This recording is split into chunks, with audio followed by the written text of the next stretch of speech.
আসসালামু আলাইকুম।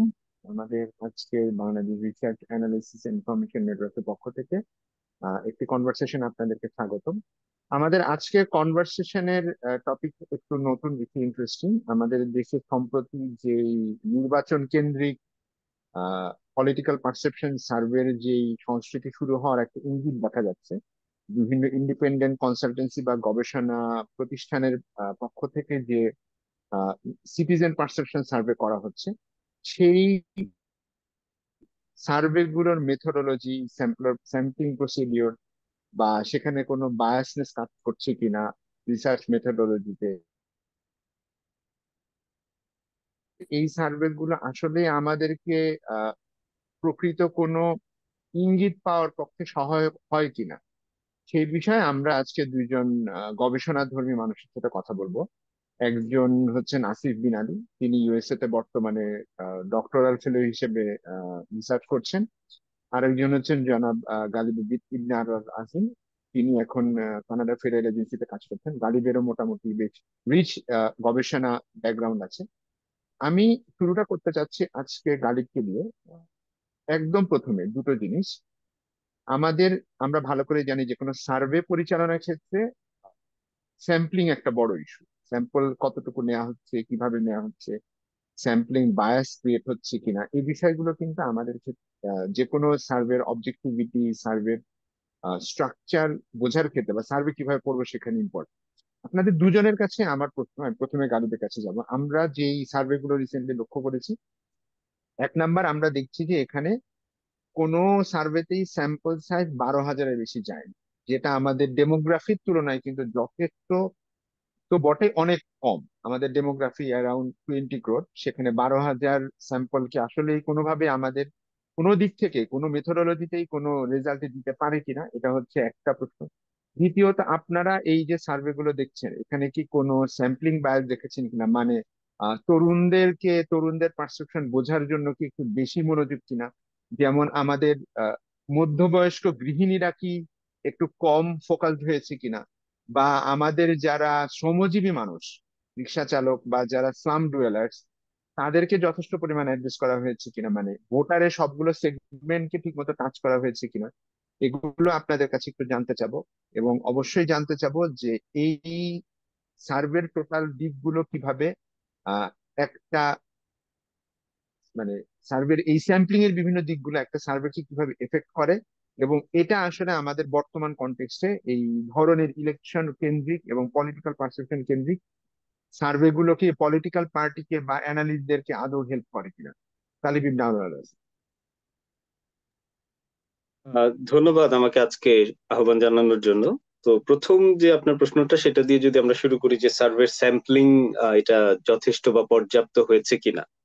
তো রিসেন্ট কিছু সার্ভেতে সম্ভবত মানে 10,000 বা 12,000 এই রেঞ্জে আমরা স্যাম্পল সাইজটা দেখেছি। আমি সামাজিক যোগাযোগ মাধ্যমে কিছু প্রতিক্রিয়া দেখেছি যে বাংলাদেশ 20 কোটি মানুষের দেশ, সুতরাং এখানে যদি 50 লাখ মানুষের ওপিনিয়ন না নেওয়া হয় তাহলে কিভাবে এটা মানে রিপ্রেজেন্টেটিভ হয় ইত্যাদি ইত্যাদি। আমার কাছে মনে হয় যে স্যাম্পলিং নিয়ে এইসব জনমনে কিছু ভুল ধারণা আছে। হ্যাঁ, কারণ প্রথমত জনসংখ্যা যাই হোক না কেন, এমনকি আমাদের চেয়ে বড় আহ জনসংখ্যার দেশ মার্কিন যুক্তরাষ্ট্র বা ভারতের যে সার্ভে, আহ অনেক লাখ লাখ লোককে নিয়ে সার্ভে করার তো কস্ট আছে, এটার টাইম এন্ড এফোর্টেরও ব্যাপার আছে, এবং সেটা রিপিটেটিভলি ফ্রিকুয়েন্টলি করা সবার পক্ষে সম্ভব না। এখন স্যাম্পলিং মেথোডোলজি আমার রিসার্চের উদ্দেশ্য এবং স্ট্রাকচার বা আমি কাদেরকে কাভার করতে চাচ্ছি এবং কি পার্সপেক্টিভে জানতে চাচ্ছি সেটা অনুসারে country to country, context to context এবং একই কান্ট্রির ভেতরেও লার্জলি ভ্যারি করবে। এবং এটা হচ্ছে রিসার্চ মেথডের একেবারে প্রথম সিদ্ধান্ত, যিনি রিসার্চটা ডিজাইন করছেন যে তাকে নিতে হবে যে আমি আসলে কি মেথডে যাচ্ছি, এটা কি মিক্স মেথড নাকি এটা কোয়ালিটেটিভ নাকি এটা কোয়ান্টিটিভ। সেই ডিটেইল মেথডিক্যাল আলাপে আমি যাব না। আমি দুইটা উদাহরণ দিই। একটা হচ্ছে বাংলাদেশে সবচেয়ে বড় যেটা আমাদের social and economic related survey হয়, household income and expenditure survey, যেটা বিবিএস করে থাকে বাংলাদেশ ব্যুরো অফ স্ট্যাটিস্টিক্স। সেটার 2022 সালের যে রাউন্ডটা হয়েছিল, এখানে 14,400 হাউস হোল্ডকে সার্ভে করা হয়েছিল। এটা হচ্ছে বাংলাদেশের সরকারের পরিচালিত আমাদের ক্যাপাসিটিতে সবচেয়ে অন্যতম বড় বাজেটের সার্ভে, এবং আমরা এর মাধ্যমে আমাদের অর্থনৈতিক এবং সামাজিক বাস্তবতার অনেক কিছুকে ধারণ করার চেষ্টা করে থাকি।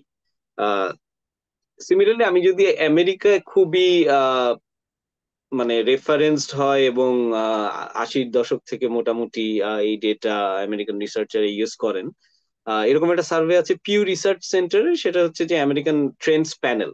সো তারা মোটামুটি একটা প্যানেল ডেটা নিয়ে দীর্ঘমেয়াদী সার্ভে করে আসছেন, এবং সেটার সার্ভে স্যাম্পল সাইজ হচ্ছে 10,000, 10,000 প্লাস মাইনাস এরকম থাকে সাধারণত প্রত্যেকটা রাউন্ডে। সো দেখা যাচ্ছে যে মানে আমেরিকার জনসংখ্যা তো আমাদের চেয়েও বেশি, এবং সেটা ডাইভার্সিটি, ধরেন তাদের অনেকগুলো স্টেট, এবং সেখানে একটা বিশাল মহাদেশের মতো দেশ, সেখানে বৈচিত্র্য বাংলাদেশের তুলনায় অনেক বেশি। জনসংখ্যার ক্ষেত্রেও আমি যদি ডেমোগ্রাফিতে বলি, আমরা সেই তুলনায় অনেক হোমোজেনিক। তো সেই পরিপ্রেক্ষিতেও সার্ভে সাইজ আমরা দেখছি যে পলিটিক্যাল পালস বা ইভেন ইকোনমিক এন্ড সোশ্যাল সার্ভেতেও 10 থেকে 12,000 স্যাম্পল সাইজ আমাদের মতো মানে গোষ্ঠীর দেশে ইটস সাফিসিয়েন্ট।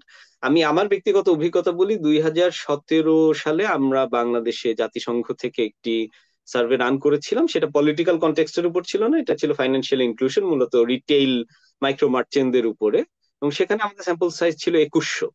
তো আমি ফাইন্যান্সিয়াল ইনক্লুশন বা এই সংক্রান্ত বলয়ে কাজ করেছি এতদিন জাতিসংঘে, এবং সেখানে আপনারা জানেন যে ওয়ার্ল্ড ব্যাংকের একটা ফিনডেক্স নামে গ্লোবাল সার্ভে আছে, যেটি তারা পৃথিবীর প্রায় অধিকাংশ দেশেই রান করে থাকে, এবং সেখানে তাদের স্যাম্পল সাইজও অধিকাংশ ক্ষেত্রে 1200 থেকে 1500-র মতো হয়ে থাকে।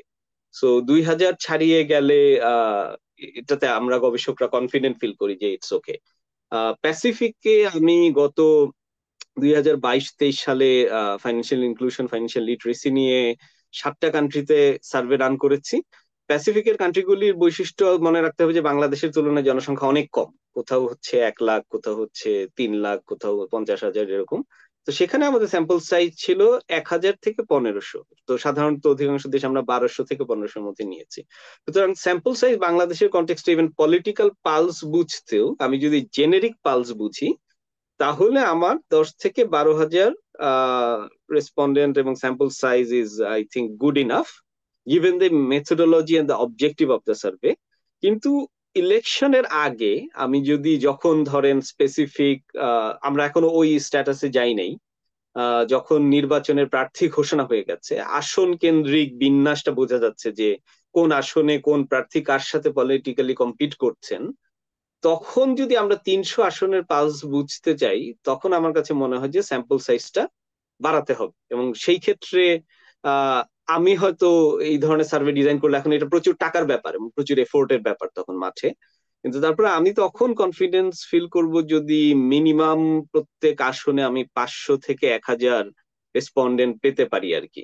সো কিন্তু কিন্তু ইভেন সেই ম্যাগনিটিউডেও আসলে বাজেট করা এবং সেই লজিস্টিক্স রান করা ইলেকশনে ক্যাম্পেইনের আগে ডিফিকাল্ট হয়ে যায়। So pre poll survey, post election survey, এগুলিও আহ, এত মানে 2 থেকে 3 লাখ স্যাম্পল সাইজ নিয়ে মানে রেসপন্ডেন্টদের কাভার করা, এটা খুব ডিফিকাল্ট হয়ে যায়। এবং অনেক টেস্টেড মেথোডোলজি আছে, বিশেষ করে আউট অফ পোল সার্ভে, ভোটাররা বের হয়ে আসার পরে যখন র্যান্ডমাইজ স্যাম্পলিং করে সার্ভে করা হয় তাদের পার্সপেক্টিভ জানতে, এক্ষেত্রে অনেক ক্ষেত্রেই দেখা যায় যে মিল দেখা যায়। ধরেন ইন্ডিয়া, আপনি যদি গত কিছু ইলেকশন দেখেন, দেখা যাবে যে মোটামুটি কাছাকাছি রেজাল্ট, যে সকালে বা দুপুরে যে পার্সপেক্টিভ পাওয়া যাচ্ছে, রাতের বেলার ইলেকশন রেজাল্ট ডিক্লেয়ার করার সময় একই রেজাল্ট পাওয়া যাচ্ছে। সো এখানে আমি যেটা মনে রাখতে বলবো, যে আমার কাছে মনে হচ্ছে যদি মেথোডোলজি কারেক্ট থাকে, স্যাম্পলিং ডিস্ট্রিবিউশন কারেক্ট থাকে, রিপ্রেজেন্টেটিভ থাকে, বাংলাদেশের মতো কনটেক্সটেও 10,000 থেকে 12,000 এই sample size is good enough. এর বেশি, আর একটু বেশি যেতে পারলে, 15,000 গেলে আরো ভালো হয়। কিন্তু আবার এখানে একটা ট্রেড অফ আছে, যে আপনার খরচ এবং সময়ের বিষয় আছে, মাঠে ইনফরমেটর এবং লজিস্টিক সাপোর্ট দেওয়ার বিষয় আছে। এবং আবার আরেকটা সমস্যা হচ্ছে যে এখানে একটা ট্রেড অফ মনে রাখতে হয়, যে কোয়ালিটি কন্ট্রোল। আপনি যত বেশি এনামোমিটার ডিপ্লয় করবেন, তত বেশি আপনার পক্ষে কোয়ালিটি মনিটর করা ডিফিকাল্ট হয়ে যাবে, এবং সেই ক্ষেত্রে দেখা যাবে যে ডেটা হয়তো আসছে, কিন্তু এনামোমিটার কতটা সিরিয়াসলি রেসপন্ডেন্টকে কাভার করছে এবং ক্যাপচার করছে এবং রিপোর্ট করছে, এই প্রশ্নগুলি তখন যারা ডিজাইন করছেন এবং সার্ভে ম্যানেজ করছেন তাদের জন্য ম্যানেজ করাও ডিফিকাল্ট হয়ে যায়। সো ওই ওই logistical constraint, budgetary constraint, time constraint, এগুলোকে মাথায় রেখে আই উড রিকমেন্ড যে 10 থেকে 12,000 sample size is good enough. Over. অনেক ধন্যবাদ গালিব। আমরা এখন চলে যাব আসিফ বিন আলীর কাছে। আপনার কাছে এই প্রশ্নটার সঙ্গে আরেকটু একটু স্পেসিফিক আরো একটা জিনিস জানতে চাবো। এই স্যাম্পলিং এর ক্ষেত্রে যে রিসেন্ট যে সার্ভে গুলো করা হয়েছে, আমি আপনার বিভিন্ন ফেসবুক পোস্টে দেখতে পেয়েছি যে আপনি সার্ভে রিপোর্ট গুলো আপনি দেখেছেন। আপনার কাছে কি মনে হয়েছে যে স্যাম্পল সাইজ নেওয়ার ক্ষেত্রে ডেমোগ্রাফির কোনো এইজ গ্রুপকে বা কোনো রিজিয়নকে বা কোথাও কি একটু বেশি ফোকাস করা হয়েছে, মানে যেটাকে আমরা সামটাইমস ওভার স্যাম্পলিং হিসেবে বিবেচনা করি বা আন্ডার স্যাম্পলিং? এটা আপনার কাছে মনে হয়েছে কিনা, এক নাম্বার। আর দুই নাম্বারটা হচ্ছে যে এই স্যাম্পলিং এ যে প্রশ্নগুলো এখন রাখা হচ্ছে, একটা বড় জায়গা হচ্ছে যে আমাদের সার্ভে মেথোডোলজিতেও এখন তো আমাদের মানে বাংলাদেশে যে বর্তমান সিচুয়েশন, যদিও নির্বাচনের একটা ডেট দেওয়া হয়েছে, কিন্তু নির্বাচনের কাঠামোটা এখনো পর্যন্ত সিটিজেনদের কাছে কিন্তু ক্লিয়ার না। মানে আসলেই হবে কিনা, কেমন হবে, কোনখানে কেমন প্রার্থী দাঁড়াবে, যেহেতু আমাদের 17 বছরের কোনো ইলেকশন মেমোরি নেই। তো এই ক্ষেত্রে আপনার কাছে কি মনে হচ্ছে যে এই বর্তমান সার্ভে মেথোডোলজি গুলো যেগুলো ব্যবহার করা হচ্ছে, সেক্ষেত্রে কি আপনি কোনো সীমাবদ্ধতা বা ভালো দিক কোনটা কোনটা দেখতে পান স্যাম্পলিং স্ট্রাকচারের ক্ষেত্রে, মেথোডোলজির ক্ষেত্রে? এগুলো যদি আপনি একটু হাইলাইট করেন। আহ, ধন্যবাদ আসিফ ভাই এবং গালিব ভাই, আপনাদের দুজনকেই এবং ব্রেনকেও ধন্যবাদ এই পডকাস্ট আয়োজন করবার জন্য। আহ, প্রশ্নটা খুবই গুরুত্বপূর্ণ। আমি যতটুকু পাবলিকলি অ্যাভেলেবল ডেটা দেখছিলাম সার্ভের মেথডের ব্যাপারে, ওনারা যেটা আপলোড করেছেন ওয়েবসাইটে, অর্থাৎ খুব রিসেন্ট যে সার্ভেটা নিয়ে আমরা আলাপ করছি, সেইটা একটা স্ট্যান্ডার্ড মেথড ফলো করেছে। ওকে, সো মেথড নিয়ে খুব একটা প্রশ্নের জায়গা নেই।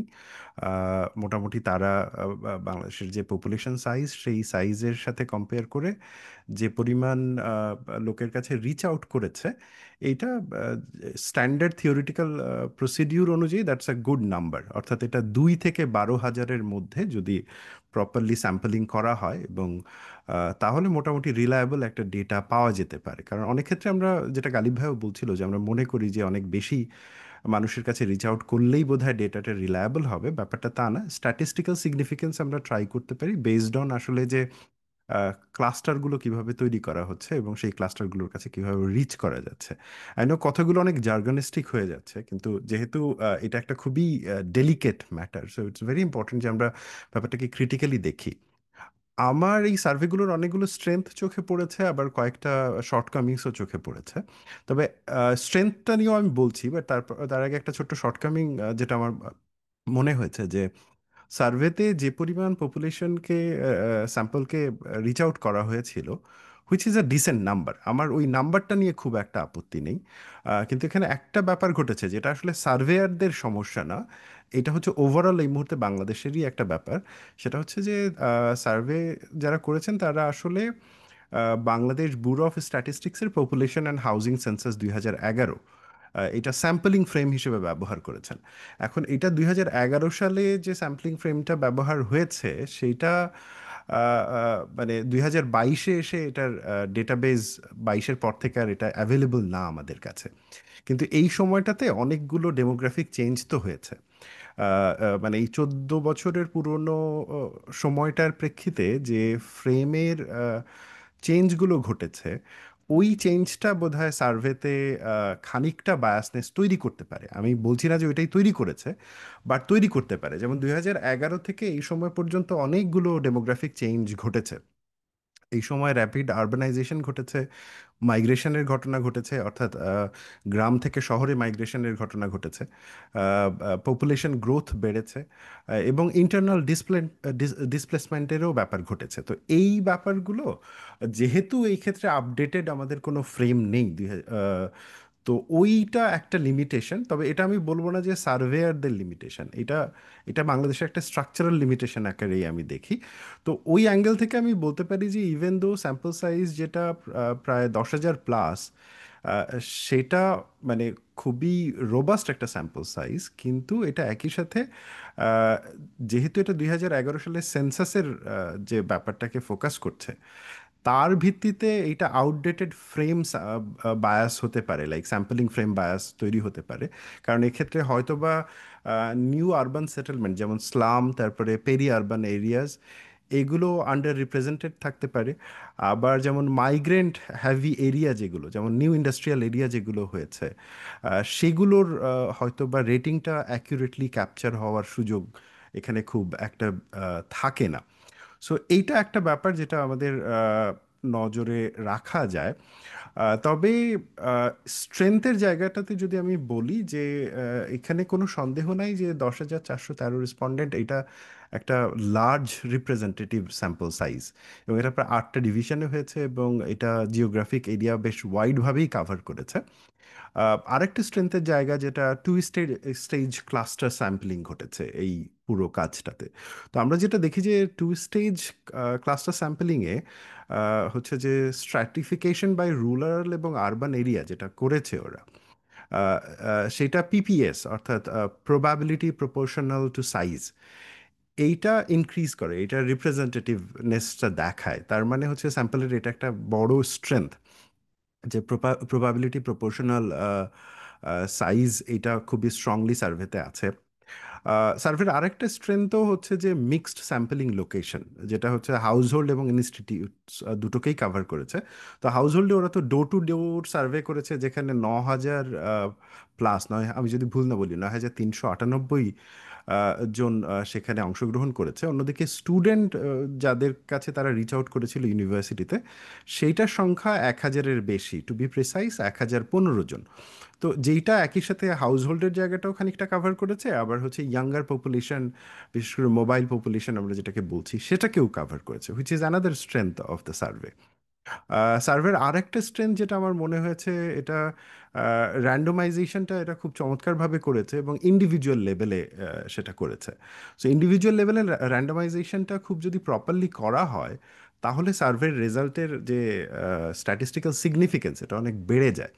তো আমরা ওই ক্ষেত্রে দেখব যে যেহেতু ওই আগের পয়েন্টটাতেই বললাম যে হাউসহোল্ড এবং ইনস্টিটিউশনের ভেতরে রিপ্রেজেন্টেটিভদেরকে ইন্ডিভিজুয়ালি সিলেক্ট করেছে। অর্থাৎ একটা বাড়িতে আমি যেটা বুঝতে পারছি ওনারা যেটা মেনশন করছেন সেখান থেকে, যে একটা বাড়িতে একটা হাউসহোল্ডে যখন সেটা করেছে, ইভেন সেখানেও ইন্ডিভিজুয়াল অনুযায়ী গেছে, not like as a whole home আকারে ব্যাপারটা করেছে। তো ওইখানে ইন্ডিভিজুয়াল লেভেলের র্যান্ডামাইজেশনটা তারা এনশিওর করতে পেরেছে, যেটা তারা ডেটাতে মেনশন করেছে, মানে মেথডে মেনশন করেছে। ডেটা কোয়ালিটি অ্যাসুরেন্স বেশ হাই এখানে, সার্ভের মেথডটা দেখে তাই মনে হচ্ছে।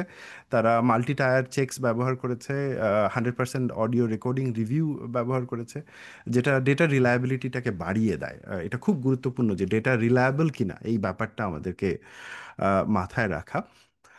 আরেকটা হচ্ছে যে তারা মানে ডিজিটাল ডেটা কালেকশনের যে মেথডগুলো ব্যবহার করেছে, সেটা তাদের কাজটাকে ফাস্টার করেছে এবং ডেটা ক্লিনিংয়ের ক্ষেত্রেও হেল্প করেছে। তো ওভারঅল আমার চোখে এগুলো হচ্ছে এই সার্ভের স্ট্রেংথ। এইবার একটু সার্ভের কিছু শর্টকামিংস যেটা একদম আলোচনা না করলেই না, সেটা নিয়েও একটু আলাপ করা যায়। আমি প্রথমেই বলছিলাম যে এই সার্ভের সব থেকে বড় একটা শর্টকামিংস আমার কাছে মনে হয়েছে যে এবং যেটা আসলে সার্ভেয়ারদের দোষ না, এটা আমাদের স্ট্রাকচারাল একটা ব্যাপার। সেটা হচ্ছে যে তাদেরকে 2011-র সেন্সাসের উপরে রিলাই করতে হয়েছে, এবং 2022-এর ডেটা এখনো তো আনঅ্যাভেলেবল। তো ফলে এইটা একটা বড় লিমিটেশন থেকে যায় সার্ভের। যদি আমরা আরও আপডেটেড ডেটা পেতাম, তাহলে এই র্যান্ডমাইজেশনটা এবং স্যাম্পলিংটা আরও বেটার হতো। আরেকটা ব্যাপার হচ্ছে যে ওভার রিপ্রেজেন্টেশন অফ স্টুডেন্টস, যেটা আমার কাছে মনে হয়েছে যে সার্ভেতে হয়তো বা স্টুডেন্টদেরকে ওভার রিপ্রেজেন্ট করা হয়েছে। যেমন এটা যেমন একই সাথে স্ট্রেংথ ছিল যে ওকে ইউথ ভয়েসটাকে ধরা হয়েছে, বাট একই সাথে আমরা যদি দেখি যে আহ, আহ, হচ্ছে যে, বাই দ্য ওয়ে, সরি আমি একটু ইন্টারাপ্ট করছি, আমাকে হোস্ট বানানো হয়েছে।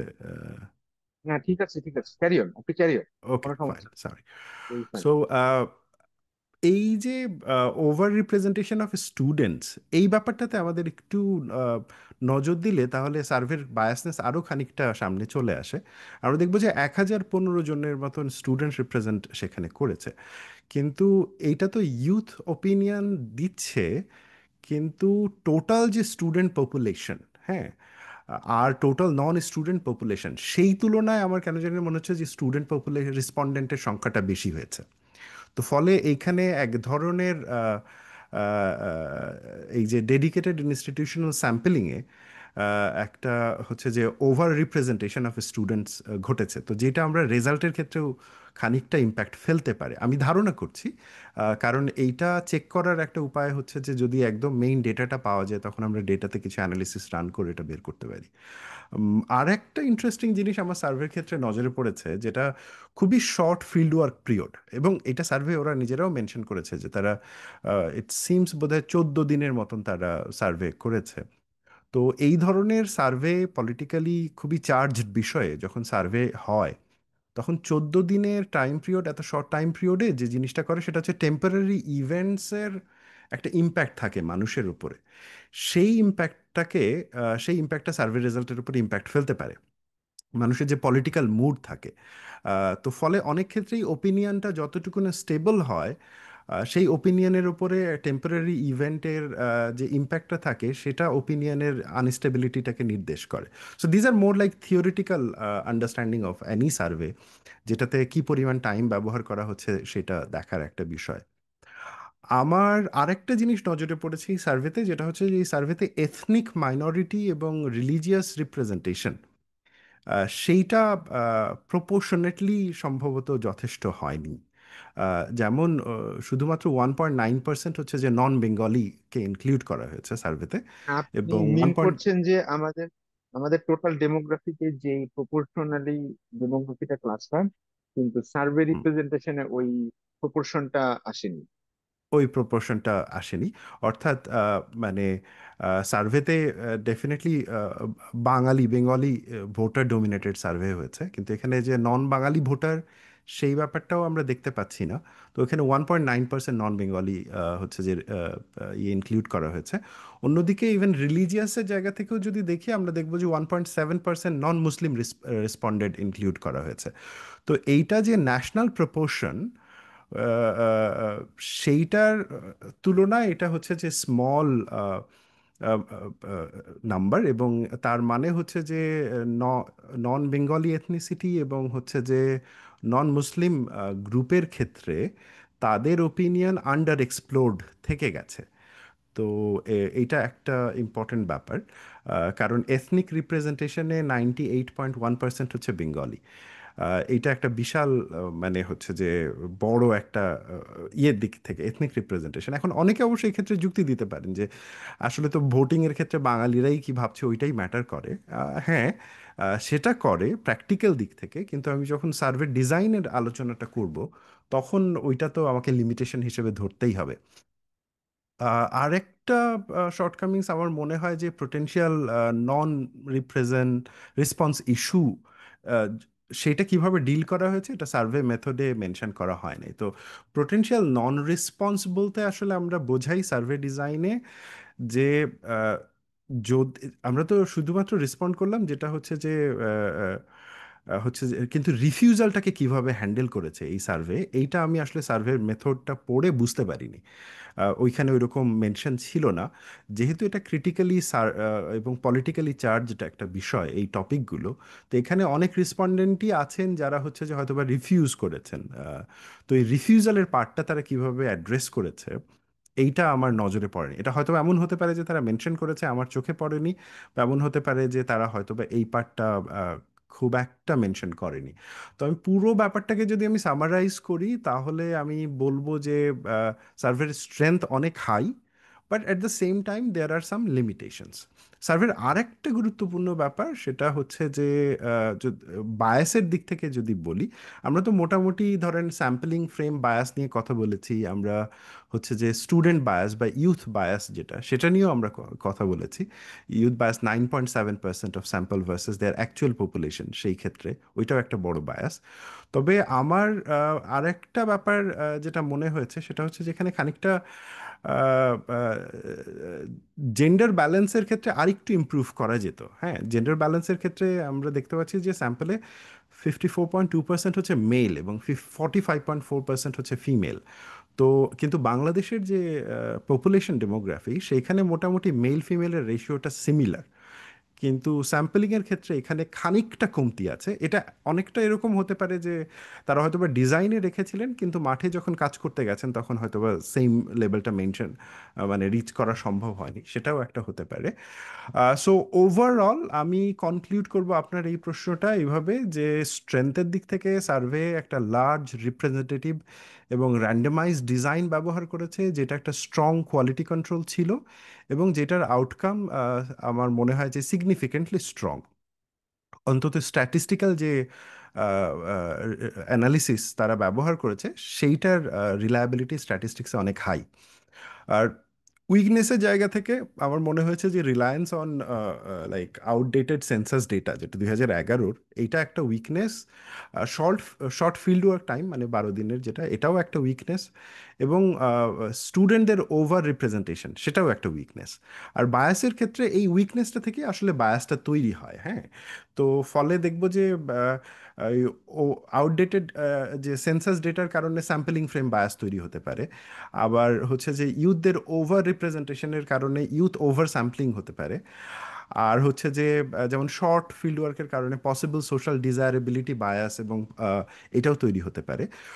বাট ওভারঅল এত সমালোচনা এবং মানে স্ট্রেংথ বলার পরেও আমার কি মনে হয় যে হচ্ছে যে এই সার্ভেগুলো জরুরি আমাদের জন্য। হ্যাঁ, কারণ আমাদের একটা জিনিস মাথায় রাখতে হবে যে কোনো সার্ভেই পারফেক্ট না। হ্যাঁ, এবং কোনো সার্ভেই আসলে পারফেক্ট হওয়া সম্ভব না, এবং সার্ভে কিন্তু পারফেক্ট নিজেদেরকে দাবিও করে না। আমি যখন প্রেজেন্টেশনটা শুনছিলাম, এই সার্ভে যিনি প্রেজেন্ট করছিলেন, যারা অর্গানাইজার ছিলেন তারাও কিন্তু এটা বলেছে এটা একটা সম্ভাব্য ধারণা। আমাদের এই মুহূর্তে রাজনীতিতে ভোটিংয়ে যে ফেনোমেনাগুলো আমরা দেখছি তার একটা সম্ভাব্য ধারণা প্রেজেন্ট করছে। এই যে সম্ভাব্য শব্দটা তিনি ব্যবহার করেছেন, এইটা কিন্তু খুব জরুরি। কারণ আমরা যখন রাজনীতিতে বা ধরেন আমাদের পাবলিক স্পেসে আলাপ করি, আমরা কিন্তু ব্ল্যাক অ্যান্ড হোয়াইটে আলাপ করি যে এইটাই এই, এটাই এই। কিন্তু এই সার্ভের ব্যাপারটা কিন্তু অনেকটা ওই রকম না। সার্ভে আসলে একটা সম্ভাব্য ধারণা দেয় যে এই পার্টিকুলার স্যাম্পল সাইজের উপরে আমি স্টাডি করে এই জিনিসটা পেয়েছি এবং এটা একটা সম্ভাব্য আউটকাম। এখন সেই সম্ভাব্য আউটকাম দেখে আমরা কিভাবে রিড করব, নিউজ পেপারগুলো কিভাবে রিড করবে, তারপরে হচ্ছে যে মানুষের মধ্যে আলোচনাটা কেমন করে হবে, সেইটা গুরুত্বপূর্ণ। এখন আমি এখানে আমি কয়েকটা নিউজ পেপারের রিপোর্ট দেখছিলাম। আমি ডেইলি স্টারের রিপোর্ট দেখলাম, আমি প্রথম আলোর রিপোর্ট দেখলাম, বাংলা ট্রিবিউনের রিপোর্ট দেখলাম। এবং আমি ওখানে খুঁজছিলাম যে ওই রিপোর্টগুলোতে তারা সম্ভাব্য শব্দটা ব্যবহার করেছে কিনা। আহ, তো ওইখানে কেন জানি না এই সম্ভাব্য শব্দটা নাই। তো এই সম্ভাব্য শব্দটা যখনই থাকে না তখন মনে হয় যে ও আচ্ছা, তাহলে যেমন একটা রিপোর্টে আছে যে জামায়াতের হচ্ছে যে পাবলিক স্যাটিসফ্যাকশন সব থেকে বেশি, পাবলিক স্যাটিসফ্যাকশন রেটিং। হ্যাঁ, এখন এইটা যখন আমি বলবো যে সার্ভে রিপোর্ট অনুযায়ী জামায়াতের পাবলিক স্যাটিসফ্যাকশন রেটিং সর্বোচ্চ বেশি, এটা একটা সেন্টেন্স, ওকে। আর আমি সেন্টেন্সটাকে এবার সম্ভাব্য যোগ করে বলি। সার্ভে রিপোর্ট অনুযায়ী সম্ভাব্যভাবে আমরা দেখতে পাচ্ছি যে জামায়াতের পাবলিক স্যাটিসফ্যাকশন রেট সর্বোচ্চ বেশি। এই যে যে মুহূর্তে আপনি সম্ভাব্য শব্দটা ব্যবহার করলেন, তখন কিন্তু আপনি এটা আইডেন্টিফাই করছেন যে এইটাই আলটিমেট ট্রুথ না, বাট এটা একটা সম্ভাব্য সত্যি। তো এই আলটিমেট ট্রুথ এবং সম্ভাব্য শক্তির পার্থক্যটা আমরা যখন সার্ভে রিড করব, এইটা বোঝাটা খুব জরুরি। আমি যদি আপনার কোনো প্রশ্নের উত্তর মিস করে থাকি, আমাকে যদি আরেকবার একটু রিপিট করতেন, না হলে আই উড ইন্ড হেয়ার। হ্যাঁ, অনেক ধন্যবাদ আশিস, আপনি দারুণ কিছু পয়েন্ট এনেছেন, বিশেষ করে সার্ভে রিডেবিলিটি বা সার্ভে রিডিংটা যে ইম্পর্টেন্ট আমাদের মিডিয়া ডিসেমিনেশনের ক্ষেত্রে, যে সার্ভে গুলোর মূল উদ্দেশ্য কিছুটা ডিস্টর্টেড হয়ে যাচ্ছে। ইভেন ইফ সার্ভে মানে কন্ডাক্ট যারা করছেন তাদের সর্বোচ্চ অবজেক্টিভিটি থাকা সত্ত্বেও, এটা যে মিডিয়া ডিসেমিনেশনে গিয়ে আমাদের মেসেজটা ডাইলুটেড হয়ে যাচ্ছে, আমাদের মেসেজটা মিসকমিউনিকেটেড হয়ে যাচ্ছে, এই পয়েন্টটা তুলে আনার জন্য অসংখ্য ধন্যবাদ। আপনি প্রশ্নগুলো বেশ ভালোভাবে অ্যাড্রেস করেছেন। এ পর্যায়ে আমি গালিব ইবনে আনোয়ার আজিমের কাছে একটু যাব। আহ একটু একটু ডিটেইলে দুটো জিনিস। একটা হচ্ছে যে আমাদের তো এখন পলিটিক্যাল ইউনিভার্স, সোশ্যাল মিডিয়া এবং নিউ মিডিয়ার কারণে মিস ইনফরমেশন এবং ডিসইনফরমেশন দিয়ে ভর্তি। আপনার কি মনে হয় যে এরকম একটা সিচুয়েশন বাংলাদেশের যে ডেমোগ্রাফি, আমাদের তো জেনারেল ডেমোগ্রাফির যে থট প্রসেস, এখানে কগনিটিভ বায়াস এবং কনফার্মেশন বায়াস অনেক বেশি। এই দুটো জিনিস বিবেচনায় এবং ধরেন এই ধরনের সার্ভে গুলো যে করা হচ্ছে, তাতে কি আপনার মনে হয় যে আহ, বিভিন্ন যে নয়েজ ক্যাওস এগুলা ফিল্টার করে আমরা একটা অবজেক্টিভ ইন্ডিকেশন বা রিসার্চ বেসড ইনপুট পেতে পারি, নাকি এগুলো নয়েজ ক্যাওসটা আরো বাড়ায় দিতে পারে? প্রশ্নটা করার কারণ হচ্ছে এই ইনোভেশন কনসাল্টিং এর করা যে সার্ভেটা, এখানে দুটো প্রশ্ন ছিল। একটা হচ্ছে বাংলাদেশের রাজনৈতিক ইতিহাসে প্রমিনেন্ট কিছু নেতাদের ব্যাপারে প্রশ্ন করা হয়েছে, যে তাকে আপনি কতটুকু পছন্দ করেন।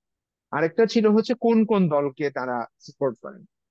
আসিফ যেমন তার ইয়েতে বললেন, প্রশ্নের উত্তরে বললেন যে যারা যারা রেসপন্ড করতে রাজি হয়নি তাদের ব্যাপারে আহ কিভাবে তারা ডিল করেছে, এটার খুব মানে এটার ব্যাপারে কোনো রাইটিং বা ন্যারেটিভ আমরা রিপোর্ট আমিও দেখিনি। আপনার কি মনে হয় যে এই যে আমাদের যে মিস ইনফরমেশন ডিসইনফরমেশনের যুগ এবং আমাদের ডেমোগ্রাফিক যে নেচার, সেখানে এ ধরনের প্রশ্ন দিলে কি আমরা কি আসলে পেতে পারি? যেমন কারণ যেমন এখন যদি কাউকে প্রশ্ন করা হয় যে আপনি আওয়ামী লীগকে সাপোর্ট করেন কিনা, সে তো ইয়েস নো দেওয়ার আগে যদি দেখে যেটা রেকর্ডেড হচ্ছে, সে তো দ্বিধায় পড়তেই পারে। এমনকি যদি জামায়াত বিএনপির ক্ষেত্রে দেখা গেল যে সে এমন একটা এলাকায় বসবাস করে, সেটা হয়তো জামায়াতের একটু আধিক্য বেশি, সেখানে বিএনপি বলতে সে দ্বিধাবোধ করতে পারে। এরকম একটা কমপ্লেক্স ডেমোগ্রাফি এবং জিওগ্রাফিক সিচুয়েশন এবং সোশ্যাল মিডিয়ার যে একটা খুব chaotic জায়গা, তাতে এ ধরনের সার্ভে গুলোতে আমরা কি মানে নয়েজটা ফিল্টার করতে পারি, নাকি এগুলো আরো বাড়ায় দিবে? আর যদি আমরা ফিল্টার করতে পারি, তাহলে এই ধরনের প্রশ্নগুলো বা এগুলোকে কিভাবে আনা যেতে পারে বলে আপনি মনে করেন? আহ ধন্যবাদ। আমার কাছে মনে হয় যে এখন আমাদের পলিটিক্যাল সিচুয়েশন আসলে খুবই ডাইনামিক এন্ড ভোলাটাইল। ধরেন ইনোভেশন এডিশন সার্ভেটার টাইটেলে মনে হয় পালস শব্দটা ছিল। তো আহ, আমি বলবো যে আমরা যেহেতু একটা ডেমোক্রেটিক ট্রানজিশনে আছি এবং অনেক দিন ধরে আমাদের ডেমোক্রেসি মুমূর্ষু ছিল, সো পালস উঠানামা করবে। হ্যাঁ। তো একটা সার্টেন টাইমের সার্ভে হচ্ছে, আমি বলবো যে একটা সার্টেন পিরিয়ডের স্ন্যাপশট, এবং ওই সময় অনেক নয়েজ ভোলাটিলিটি, এবং খুব দ্রুত যদি এটা বদলায় যায় 1 মাসের মধ্যে, তাহলে 1 মাস পরে আবার এই সার্ভে রিপিট করলে পুরোপুরি উল্টো রেজাল্টও পাওয়া যেতে পারে। তো এটা ধরেন আমি আমার ক্যারিয়ারে যা সার্ভে রান করেছি এগুলো সবই হচ্ছে সোশিও ইকোনমিক বা ডেভেলপমেন্ট কন্টেক্সে, যেগুলো অনেক বেশি স্ট্যাটিক। হ্যাঁ, যেখানে মোটামুটি একবার ডেটা কালেক্ট করলে হয়তো 3 4 5 বছরের একটা প্রজেকশন বা আইডিয়া মোটামুটি অর্থনীতি সম্পর্কে পাওয়া যায়। কিন্তু পলিটিক্যাল ল্যান্ডস্কেপটা বাংলাদেশে এখন এত বেশি ভোলাটাইল, এত বেশি মানে র্যাপিডলি চেঞ্জ হচ্ছে, যে এখানে আহ, খুবই চমৎকার একটা সার্ভে রান করলেও আগামী 3 মাসের মধ্যে এটার মেজর অবজারভেশন গুলির কোনো রেলিভেন্স অ্যাবসলিউটলি মানে নালিফাইড হয়ে যেতে পারে। কিন্তু তার মানে কি এই যে আমরা তাহলে সার্ভে করব না? তা তো হতে পারে না। এবং আমরা আসলে অনেকদিন ধরে আমাদের কোনো ডেটা নাই, যেহেতু আমাদের গত 15 বছরে ক্রেডিবল ইলেকশন হয়নি। সো আমরা, এবং আরেকটা হচ্ছে কি, সার্ভে গুলি সবসময় হচ্ছে একটা ইটারেটিভ এক্সপেরিয়েন্স আর কি। আমি এক একবার রান করব, কিছু প্রশ্নের রেসপন্স দেখে আমার কাছে মনে হবে যে আচ্ছা এই প্রশ্নটা না করলেও তো চলতো। কারণ সার্ভে ডিজাইনার, আমার এক্সপেরিয়েন্স থেকে দেখি যে যে কোনো রিসার্চারের এবং যে কোনো সার্ভে ডিজাইনারের একটা টেম্পটেশন থাকে সবকিছু জেনে ফেলার, যে আমি পাবলিকের মাইন্ড সবকিছু বুঝতে চাই। হ্যাঁ। কিন্তু ধরেন আপনি একজন রেসপন্ডেন্টকে হয়তো 15 বা 20 মিনিট যে সময় নিচ্ছেন, আপনি তাকে 15টা কোশ্চেন করতে পারবেন। সেই কোশ্চেন গুলির ইন্টারপ্রিটেশন তো লিটারেসি ভিত্তিতে, ইনকাম ক্লাস ভিত্তিতে, আরবান রুরাল ভিত্তিতে, জেন্ডার ভিত্তিতে এক এক রকম হবে। তো সব আর গ্রুপ কি সমানভাবে একই অর্থ বহন করে ওই প্রশ্নটা বুঝতে পারছে কিনা এবং অপশন গুলো বেছে নিতে পারছে কিনা, এটা একটা প্রশ্ন। যেমন এই রিসেন্ট ইনোভেশন সার্ভের একটা উদাহরণ দিয়ে যদি বলি, যে বলা হয়েছিল যে অন্তর্বর্তীকালীন সরকার সম্পর্কে মানুষের পারসেপশন কি, আপনি কি সন্তুষ্ট নাকি অসন্তুষ্ট, এবং সেখানে মোটা দাগে এসেছে যে খুব একটা অসন্তুষ্ট না। হ্যাঁ। এখন আমরা পরে এই সার্ভে যারা ডিজাইনার তাদের সাথে আলাপ হচ্ছিল যে এটা কি এরকম ভাবে অপশন দেওয়া ভালো ছিল, নাকি একটা নিউমেরিক স্কেলে দিতাম, যে আমরা 1 to 5, যে এটার মধ্যে বেছে নিলে পাবলিকের পক্ষে আরো পিন পয়েন্ট করা সহজ হতো। এখন এমন একটা, ধরেন এই সেপ্টেম্বরে যখন এটা রান করা হয়েছে এই কোশ্চেনটা, তখন পাবলিকের পারসেপশন হতে পারে আচ্ছা ডক্টর ইউনূস তো চলেই যাবেন কিছুদিন পরে, ফেব্রুয়ারিতে বলেছেন ইলেকশন হবে, সো বয়স হয়ে গেছে, সম্মানিত মানুষ, সুতরাং okay, whatever he did is fine. হ্যাঁ। কিন্তু তিনি যদি এখন ঘোষণা করেন যে না, আমি আগামী 3 বছর বা 5 বছর স্টেট রান করব, আমি থাকবো, তো তখন এই একই কোশ্চেন যদি পাবলিককে দেন, রেসপন্স কি হবে? So there are many other factors which is probably contributing to this outcome of this question. তো সার্ভেতে এরকম, আমি নিজে সার্ভে যখন রান করেছি তখন শুরু করার সময় মনে হয়েছে যে সবকিছু জেনে ফেলতে চাই, 50টা প্রশ্ন করে উত্তর পেতে পারলে ভালো হতো। পরে যখন রেসপন্স এসেছে, যখন সেটার ইন্টারপ্রিটেশন করতে গেছি, তখন গিয়ে মনে হয়েছে যে এই প্রশ্নটা না করলেও সমস্যা ছিল না। হ্যাঁ।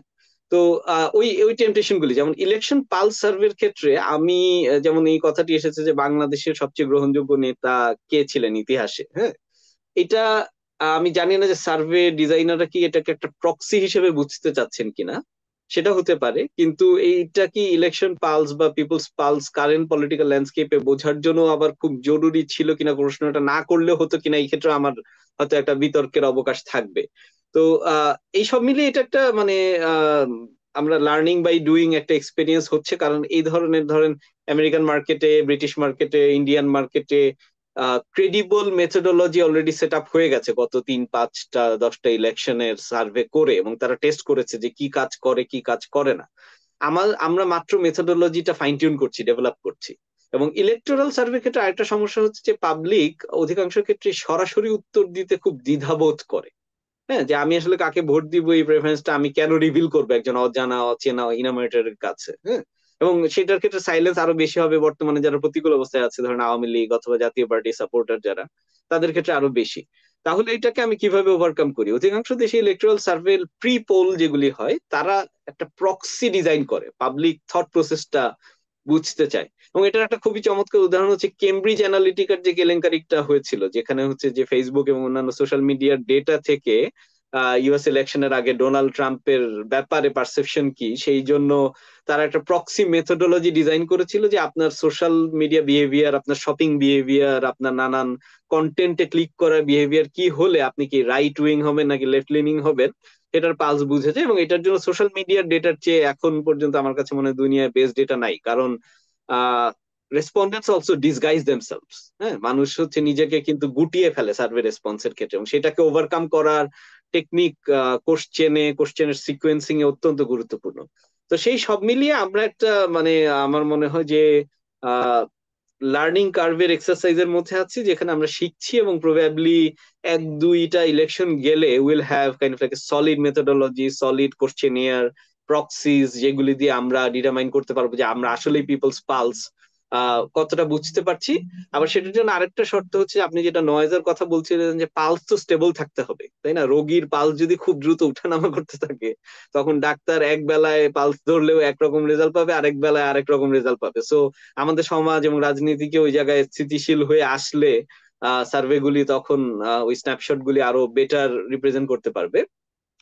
রিসেন্ট ইনোভেশনের সার্ভেতে আমি আরেকটা বিষয় এখানে হাইলাইট করতে চাই, সেটা হচ্ছে যে সাইলেন্স বা যারা কিছু বলছে না, বা রেসপন্ডেন্ট নন রেসপন্ডেন্ট আর কি, মানে বলছে যে আমার কোনো এই বিষয়ে মন্তব্য নাই, তারা আসলে কি ভাবছে, এটা খুব ইম্পর্টেন্ট যদি এটা একটা সিগনিফিকেন্ট নাম্বার হয়। আমি দেখছি যে এখানে n = 3179, 3179। তো তার মানে 10,000-এর মতো স্যাম্পল সাইজ হলে অলমোস্ট 1/3 এখনো ইনডিসাইসিভ। এবং তারা আবার কেন ইনডিসাইসিভ সেটার একটা ব্রেকডাউন আমি পাচ্ছি এখানে। তারা বলছেন যে আমরা সাধারণত ইলেকশনের আগে এত আগে ডিসিশন মেক করি না, উইচ ইজ ভেরি লেজিট। অনেকে বলছেন যে not sure the candidate who will be the candidate, এবং সেটা ওই ইলেকশনের আগে ডিসিশন মেকিং এর সাথে লিঙ্ক, যে আমি তো জানি না কে ক্যান্ডিডেট, তাহলে আমি কাকে ডিসাইড করবো। সো বোঝা যাচ্ছে এই ভোটাররা ক্যান্ডিডেট দেখে এরপর একটা সিদ্ধান্ত নিতে চান। So many of them might be kind of like a swing or indecisive voter. অনেকে বলছেন যে not thinking about the election yet etcetera, not want to comment. So এই যে যারা কিছু বলছেন না, তারা আসলে নীরবতার মধ্যে দিয়ে কি বলছেন, এইটা বোঝাটা বা এই কারণ ইলেকশনে এইটার মধ্যে একটা বড় অংশ সুইং থাকে, অনেক ক্ষেত্রেই দেখা যায়। তো সেই নীরবতার ভাষাটা বোঝাটাও, এটাও মনে হয় যে সার্ভের একটা প্রচেষ্টা থাকে, বা একটা অংশ কেন নীরব আছে সেটা যারা রাজনৈতিক দলগুলি আছেন তাদের ওই জনতার যে রেসপন্সের দ্বিধাটা অথবা নীরবতাটা, এটা এটা বুঝতে পারারও একটা এটা দাবি রাখে। তো এই সব মিলিয়ে আমার কাছে মনে হয় যে এই কারেন্ট সার্ভের কনটেক্সটে আমাদেরকে বুঝতে হবে যে আমাদের পলিটিক্যাল কনটেক্সটে অনেক নয়েজ, পালস গুলি অনেক ভোলাটাইল। তো ওই কনটেক্সট মাথায় রেখে, ইটস ভেরি আর্লি স্টেজ, আমরা আরো এই ইলেকশনটা হবে, ইলেকশনের পরবর্তীতে হয়তো অনেকগুলি স্থানীয় নির্বাচন হবে, স্থানীয় নির্বাচনের মেথোডোলজি আবার জাতীয় পর্যায়ের পালস বোঝার চেয়ে টোটালি ডিফারেন্ট হবে। তো এই মেথড গুলি আমাদেরকে আহ আস্তে আস্তে ইমপ্রুভ করতে হবে, শিখতে হবে। এবং আমার কাছে মনে হয় দ্য মোর দ্য মেরিয়ার, কারণ এখানে যদি ইভেন সব পলিটিক্যাল পার্টি নিজস্ব একটা পার্টিজান থিঙ্ক ট্যাঙ্ক থাকে, যে বিএনপির একটা, তারা নিজেরা থিঙ্ক ট্যাঙ্ক করলো এবং তারা নিজেদের মতো সার্ভে রান করলো, আবার বিআইজিডি একটা ইন্ডিপেন্ডেন্ট অর্গানাইজেশন, তারা রান করলো, যে আমার তাদের একটা নিজস্ব রান করলো। এবং তারপরে আমরা এরকম বহু আইডিয়া পাই, তার মধ্যে কিছু প্রোপাগান্ডা হবে, কিছু হচ্ছে পাবলিক পালস কে ম্যানিপুলেট করার চেষ্টা হবে, আনডাউটেডলি এটা পৃথিবীর সব জায়গায় হচ্ছে। তো সেইটার মধ্যে দিয়ে অনেক ধরনের সোর্স থাকলে, অনেক ধরনের অ্যাটেম্প থাকলে, এখান থেকে আমার কাছে মনে হয় যে আমরা এই প্র্যাকটিসটায় আরো ইমপ্রুভ করতে পারবো? ওভার। অনেক ধন্যবাদ গালিব।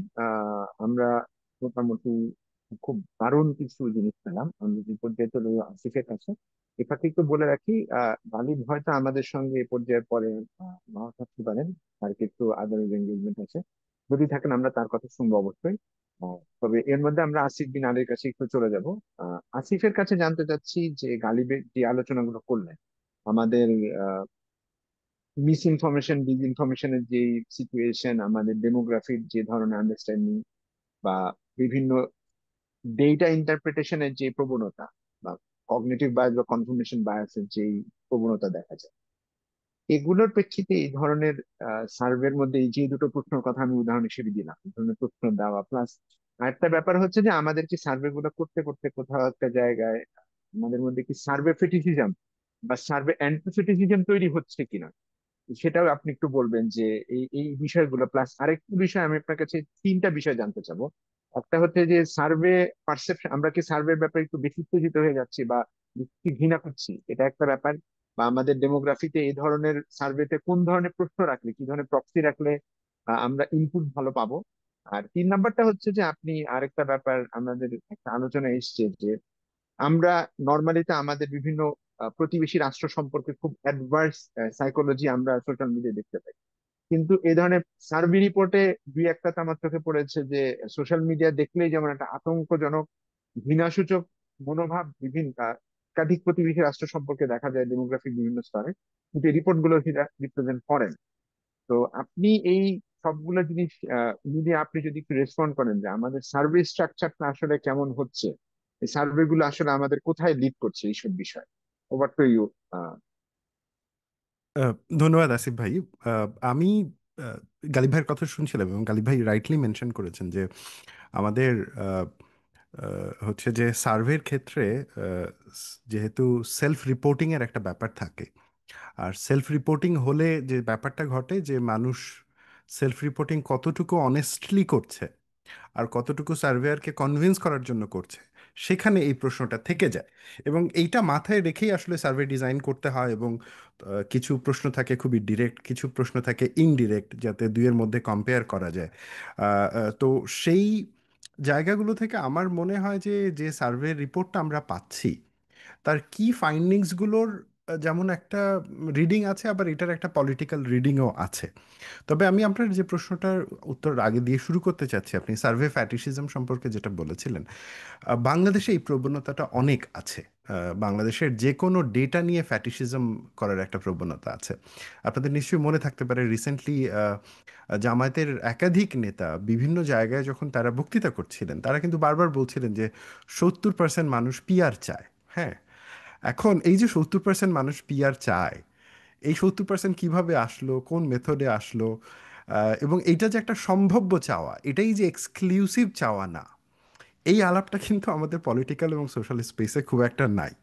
তো ধরেই না হয় ও আচ্ছা 70% লোক যেহেতু যেহেতু সার্ভে বলেছে তাহলে এটাই হবে। বা আপনার মনে থাকতে পারে যে শুরুর দিকে যখন সরকার আহ, এই সরকার গঠন হয়েছে তার কিছু পর যখন আইন শৃঙ্খলা নিয়ে অনেক আলাপ আলোচনা হচ্ছিল, অনেক ধরনের মানে অনেকগুলো কর্নার থেকে সোসাইটির এটা নিয়ে নয়েজ উঠছিল, তখন দেখা গেল যে সরকারের মুখপাত্র টিমরা তারা হচ্ছে যে ওই পুরনো বছরের হচ্ছে যে আইন শৃঙ্খলার ডেটার সাথে তারা সরকারে আসার পরের আইন শৃঙ্খলার ডেটার একটা কম্প্যারিজন দিচ্ছিলেন। যে ওকে, গত বছরের এই সময় থেকে এই সময় এই পরিমাণ খুন এবং ধর্ষণের ঘটনা ঘটেছে, আর আমরা ক্ষমতা নেওয়ার পরে এই সময় থেকে এই সময়ের মধ্যে এই পরিমাণ খুন এবং ধর্ষণের ঘটনা ঘটেছে, এবং দুই ঘটনার মধ্যে দেখেন আমাদের সময়টাতে আসলে খুব একটা মেজর পরিবর্তন ঘটেনি বা কম হয়েছে। কিন্তু এই যে মানে এই যে তথ্য দিয়ে ডেটা দিয়ে এই ধরনের ন্যারেটিভ বানানো, এইটা একটা পলিটিক্যাল টুল। হ্যাঁ, এবং কিন্তু এই ক্ষেত্রে যদি আমরা একাডেমিক্যালি চিন্তা করি তখন অনেকগুলো প্রশ্ন আসে যে গত বছর রিপোর্টিং যে মেথডটা ছিল সেটা যতটা স্ট্রং ছিল সেটা কি এখন আছে কিনা। অর্থাৎ 24-এর 5 আগস্টের আগে থানাগুলোতে যেভাবে রিপোর্টিং হচ্ছিল, আর 24-এর 5 আগস্টের পরে থানাগুলো তো ভেঙে পড়ে, তাহলে সেই থানা ভেঙে পড়া থানায় কি সেম লেভেলের রিপোর্টিং হয়েছে? এই যে বেসিক কিছু ফান্ডামেন্টাল কোয়েশ্চেন্স, এই কোয়েশ্চেন্সগুলো কিন্তু আর তখন আমরা ক্রিটিক্যালি জিজ্ঞেস করি না। তো আমাদের সোসাইটিতে আমি বলবো যে অবশ্যই তথ্য নিয়ে ফ্যাটিসিজম আছে। আপনাদের নিশ্চয়ই মনে আছে যে একটা সময় বিদেশ থেকে নানা রকম সার্ভে রিপোর্ট দিয়ে বলা হতো যে শেখ হাসিনার অ্যাপ্রুভাল রেট এত%, অথবা ধরেন মানে সরকারের সাফল্যের রেট এত%। যেমন এইবারও বলা হচ্ছে যে সরকারের সাফল্যের রেট প্রায় বোধহয় 80% বা 79%। আমরা এই ধরনের কথাবার্তাও দেখছি। তো এইটা নির্দেশ করে যে আমাদের সোসাইটিতে সার্ভে রিপোর্ট পড়ার জন্য যে নলেজ বেস দরকার, ক্রিটিক্যাল মাস দরকার, ওইটা নাই। তো ওইটার অনুপস্থিতির কারণে যেটা হয় যে সার্ভেগুলো একটা স্ট্রং পলিটিক্যাল টুল হিসেবে ব্যবহার করা হয়, যে অপোজিশনকে অথবা নিজের মতামতটাকে একটা আনকোয়েশ্চেনেবল মতামত হিসেবে সামনে আনার। কিন্তু সার্ভে যে কোয়েশ্চেনেবল, যে কোনো সার্ভেই হোক, এবং যে কোনো সার্ভের রিপোর্ট যে অ্যাবসলিউট না, বরং এটা সম্ভাব্য, এই ধারণাটা আমাদের লার্জার পলিটিক্যাল মাসের মধ্যে এবং যারা এগুলো ইনভলভ, যারা এগুলোকে ব্যবহার করেন রাজনীতির আলোচনায়, সেটা খুব একটা নাই। এটা না থাকার অনেকগুলো কারণ থাকতে পারে, সেগুলো নিয়ে অনেক আলাপ আলোচনা হতে পারে। কিন্তু আমার মনে হয় যে অন্যতম একটা কারণ হচ্ছে যে এইটার জন্য যে লেভেলের ক্রিটিক্যাল এঙ্গেজমেন্ট দরকার যে কোনো সার্ভের সাথে, সেটা আসলে আমাদের যারা কমেন্টেটররা রয়েছেন বা আমাদের পত্রিকাগুলো যখন রিপোর্ট করেন, তারা ওইভাবে এঙ্গেজ হন না। কারণ সার্ভে রিপোর্ট পড়া, সেটা নিয়ে রিপোর্ট করার জন্য সাংবাদিকের একটা নির্দিষ্ট দক্ষতার প্রয়োজন হয়। এটা নিয়ে যখন কমেন্টেটররা কথা বলেন, তাদেরও ওই সার্ভে ডিজাইন বোঝা, সার্ভেকে এক্সপ্লেইন করা, বিশেষ করে কোয়ালিটেটিভ এম্পেরিক্যাল ডেটা পড়ার এবং এই ডেটা সম্পর্কে বক্তব্য দেওয়ার যে ল্যাঙ্গুয়েজটা রয়েছে, সেই ল্যাঙ্গুয়েজে স্কিলড হতে হয়। এই ব্যাপারগুলো আসলে আমাদের এখানে খুব একটা নাই। তো আরেকটা ব্যাপার যেটা আমার মনে হয়েছে যে আমরা অনেক সময় যেটা হয় যে কোয়ান্টিটেটিভ ডেটায় কোনো একটা ফিনোমেনা একভাবে দেখি, আবার সেটার হয়তো বা কোয়ালিটেটিভ ডেটায় ব্যাখ্যাটা আর এক রকমেরও হতে পারে। তো এই যে কোয়ান্টিটেটিভ এবং কোয়ালিটেটিভ অ্যাপ্রোচের মধ্যে একটা কম্বিনেশন করে পলিটিক্যাল সিচুয়েশনকে রিড করা, এইটার প্রবণতাও আমাদের এখানে খুব একটা নাই। তো ফলে যেটা হয়েছে যে আমাদের ধরেন স্ট্র্যাটেজিস্ট আমরা দেখি না, যেটা আমরা এই আলোচনা শুরু করার আগে আলাপ করছিলাম, যে বাংলাদেশে ইলেকশন নিয়ে বা বাংলাদেশের পলিটিক্স নিয়ে স্ট্র্যাটেজিস্টের যে একটা ব্যাপার রয়েছে, যে কোনো আধুনিক রাষ্ট্রের গণতন্ত্রে স্ট্র্যাটেজিস্টদের যে একটা ভূমিকা রয়েছে, সেইটা আমাদের রাজনীতিতে নেই। তো ফলে আপনি দেখবেন যে সার্ভে নিয়ে যেমন ফ্যাটিসিজম রয়েছে, কিন্তু সার্ভেকে ক্রিটিক্যালি রেসপন্ড করার জন্য যতটুকু ক্যাপাবিলিটি থাকার দরকার পলিটিক্যাল পার্টিগুলোর, সেইটা তাদের যথেষ্ট নেই। তো ফলে তারা ইদার সার্ভে রিপোর্টকে ইগনোর করে, অথবা তারা সার্ভে রিপোর্টকে অনেক বেশি ওভার এক্সাজারেট করে সেটাকে তাদের পলিটিক্যাল ন্যারেটিভে নিয়ে আসে। এবং যেহেতু ওই যে বললাম যে ল্যাঙ্গুয়েজে প্রপারলি ট্রেন না, তো ফলে যেটা হয় যে আমাদের সার্ভে রিপোর্টগুলো অনেক ক্ষেত্রে ওভার ইউজড হয় বা আনচ্যালেঞ্জড হিসেবে থেকে যায়। এবার আসা যাক, আপনি পাবলিক ফিগার নিয়ে যে প্রশ্নটা করেছিলেন গালিব ভাইকেও, এবং যেটা আমার মনে হয় যে আহ, আহ, আমি নিজেও একটু আগ্রহী এটা নিয়ে উত্তর দেওয়ার জন্য। আমরা যখন সোশ্যাল মিডিয়াতে খালি চোখে দেখি, হ্যাঁ, তো সোশ্যাল মিডিয়ার যে নয়েজগুলো, সেগুলো যদি আপনি ভাগ করেন, আপনি দেখবেন যে ফ্রেমিংগুলো যদি করেন, তাহলে দেখবেন যে চরম অ্যান্টি ইন্ডিয়া ফ্রেমিং, অথবা অ্যান্টি পাকিস্তান ফ্রেমিং, অথবা অ্যান্টি বঙ্গবন্ধু শেখ মুজিবুর রহমান ফ্রেমিং, অথবা অ্যান্টি শহীদ রাষ্ট্রপতি জিয়াউর রহমানের ফ্রেমিং, অথবা ধরেন হচ্ছে যে অনেক বেশি প্রো খালেদা জিয়া ফ্রেমিং, অথবা অনেক বেশি অ্যান্টি হাসিনা ফ্রেমিং, অনেক বেশি অ্যান্টি এরশাদ ফ্রেমিং। তো এই সার্ভেতে এই যে প্রশ্নগুলো ছিল, আমার কাছে এই প্রশ্নগুলো খুব ইন্টারেস্টিং মনে হয়েছে। হ্যাঁ, এটা যদিও এক্সপ্লিসিটলি আমাদের ভোটিং বিহেভিয়ার সম্পর্কে খুব একটা মানে ডিরেক্ট কনক্লুসিভ এভিডেন্স দেয় না, কিন্তু কিছু কো রিলেশনাল আর্গুমেন্ট দেয়। হ্যাঁ, কারণ আমরা জানি যে লজিকে দুই ধরনের প্যাটার্ন ব্যবহৃত হয়। একটা হচ্ছে যে কো রিলেশনাল আর্গুমেন্ট, যেখানে আপনি সরাসরি রিলেশন স্টাবলিশ করতে পারছেন না, কিন্তু আপনি কানেক্ট করতে পারছেন। আরেকটা হচ্ছে যে একদম ডিরেক্ট যে কজাল ইনফারেন্স যেটা। তো কজাল ইনফারেন্সটা এখানে আমরা নির্দিষ্ট করতে পারি না, কিন্তু খানিকটা কো রিলেশনের জায়গা থেকে আমরা দেখতে পারি। তো ফলে আমরা দেখতে পাচ্ছি যে হিস্টোরিক্যাল মেমোরি আমাদের যেটা, হ্যাঁ, আমরা যদি এটাকে হিস্টোরিক্যাল মেমোরির জায়গা থেকে দেখি, দেখবো যে এটা স্টিল ডিভাইডেড বিটুইন হচ্ছে যে শেখ মুজিবুর রহমান এবং জিয়াউর রহমানের মাঝখানে। হ্যাঁ, তো তারা এখন পর্যন্ত সিম্বল হিসেবে স্ট্রং, এবং পলিটিক্যাল নস্টালজিয়াতে তারা খুবই স্ট্রংভাবে রয়েছে। আবার আরেকটা মজার জিনিস যেটা সার্ভেতে চোখে পড়ছে সেটা হচ্ছে যে প্রাক্তন প্রাইম মিনিস্টার এবং আওয়ামী লীগের সভানেত্রী যিনি ক্ষমতাচ্যুত হন, তিনি অর্থাৎ শেখ হাসিনা, তার হচ্ছে যে লিডারশিপ পের ওপরে একটা সিরিয়াস ড্যামেজ হয়েছে, হ্যাঁ, যেইটা মোটামুটি সার্ভে রিপোর্টে স্পষ্ট হয়ে আসছে। তো এটা আবার দেখেন একটা জিনিস আইডেন্টিফাই করছে যে বঙ্গবন্ধুর ব্যাপারে এক ধরনের পজিটিভ ব্যাপার রয়েছে, কিন্তু আবার হাসিনার লিডারশিপের উপর একটা চ্যালেঞ্জ রয়েছে। আমরা সার্ভেটাকে এই ক্রিটিক্যাল জায়গা থেকেও দেখতে পারি। আবার আমরা যেভাবে দেখছিলাম, আমি এটা সার্ভে রিপোর্টের ভিত্তিতে বলছি, হ্যাঁ, যে বেগম খালেদা জিয়া তার যে একটা মানে হিউজ ইমেজের যে ব্যাপারটা রয়েছে, তার যে অ্যাপ্রুভাল রেটিংয়ের ব্যাপারটা রয়েছে, হ্যাঁ, তো সেইটার ক্ষেত্রেও সার্ভে কিন্তু একটা ভিন্ন রিপোর্ট দিচ্ছে। তিনি বলছেন যে তিনি ডেফিনেটলি একটা, তার একটা অ্যাপ্রুভাল রয়েছে এবং সেই অ্যাপ্রুভালটা অত্যন্ত স্ট্রং, তবে এই অ্যাপ্রুভালটা কিন্তু মিড লেভেল অ্যাপ্রুভাল। হ্যাঁ, তো এই যে মানে ইউনিফাইং ফিগারগুলো, হ্যাঁ, তাদের যে পাবলিক মেমোরিতে যে পোলারাইজেশন তাদেরকে কেন্দ্র করে, সেটা নিয়ে একটা ধারণা দেয়। আবার যখন আপনি ধরেন নেইবারহুডের প্রশ্ন আসছে, এবং শুধুমাত্র নেইবারহুডই না, একই সাথে হচ্ছে যে আমাদের হিস্টোরিক্যাল মেমোরিতে আমরা যাদেরকে অ্যানিমি এবং ফ্রেন্ড হিসেবে চিন্তা করি। তো বাংলাদেশ তো একটা দুটো মেজর গ্রুপে বিভক্ত। একদল মনে করে যে ভারত হচ্ছে শত্রু, সো ভারতকে শত্রু ইমাজিন করে সে তার পলিটিক্যাল ন্যারেটিভ দাঁড় করায়। আরেক দল মনে করে পাকিস্তান হচ্ছে শত্রু, এবং পাকিস্তানকে কেন্দ্র করে এইটার একটা ন্যারেটিভ দাঁড় করায়। আমি যেমন আজকে সকালবেলা কোনো একটা রিপোর্টে দেখছিলাম যে জামায়াতের একজন খুব বড় নেতা তিনি বলেছেন যে ভারত যদি বাংলাদেশকে ইনভেড করে তাহলে 50 লক্ষ তরুণ যুদ্ধ করবে। তো তার মানে আমাদের রাজনীতিতে কিন্তু দেখবেন যে এই যে ভারত ইনভেড করছে, পাকিস্তান ইনভেড করতেছে, তার বিরুদ্ধে তরুণরা যুদ্ধ করছে, হ্যাঁ, এই ধরনের খুবই হাইলি চার্জড পলিটিক্যাল রেটরিক রয়েছে। কিন্তু আমরা সার্ভে ডেটাতে দেখতে পাচ্ছি যে 72.2% মানুষ, যে স্যাম্পল সাইজটা রয়েছে এই স্যাম্পল সাইজের 72.2% মানুষ ইন্ডিয়ার সাথে সুসম্পর্ক রাখতে চায়, মানে সে যুদ্ধ চায় না। আমি যেটা বুঝি সোজা কথায়, 69% মানুষ পাকিস্তানের সাথে সুসম্পর্ক চায়, তারা পাকিস্তানের সাথেও যুদ্ধ চায় না। তো তো ফলে এখন আপনি চিন্তা করেন যে আমাদের সোশ্যাল মিডিয়ার যে ডেমিগগরা রয়েছে এবং এবং পলিটিক্যাল অ্যাক্টরও রয়েছে, তারা যখন অ্যান্টি ইন্ডিয়া রাজনীতি হচ্ছে যে বিল্ড করেন, অ্যান্টি পাকিস্তান রাজনীতি বিল্ড করেন, বা হচ্ছে যে মুজিবকে ডিফেম করেন বা জিয়াকে ডিফেম করেন বা কাউকে ওভার এম্পেসাইজ করেন, সেই জায়গাগুলো কিন্তু এই সার্ভে রিপোর্ট থেকে খানিকটা চ্যালেঞ্জ হয়। যে ওকে ফাইন, মেবি ব্যাপারটা এরকম না। আর যেহেতু মানে এই সার্ভের স্ট্যাটিস্টিক্যাল ইম্পর্টেন্সটা সিগনিফিকেন্টলি হাই, তাই আমি মোটামুটি এই ডেটার উপরে ডেফিনেটলি রিলাই করব। আহ, আরেকটা ব্যাপার যেটা আপনি প্রশ্ন করেছিলেন যে আমাদের এই সার্ভেগুলো থেকে আসলে আহ, আমরা পলিটিক্যাল রিডিংটা যেভাবে করছি বা ফাইন্ডিংগুলোর উপরে ভিত্তি করে, সেটা আমাদেরকে কি কোনো ওয়ে আউট দিচ্ছে কি না? হ্যাঁ, আমাদের এই সার্ভে রিপোর্ট থেকে একটা জিনিস খুবই ক্লিয়ার, যে আমাদের society as polarised as possible, এই বিষয়ে কোনো সন্দেহ নাই।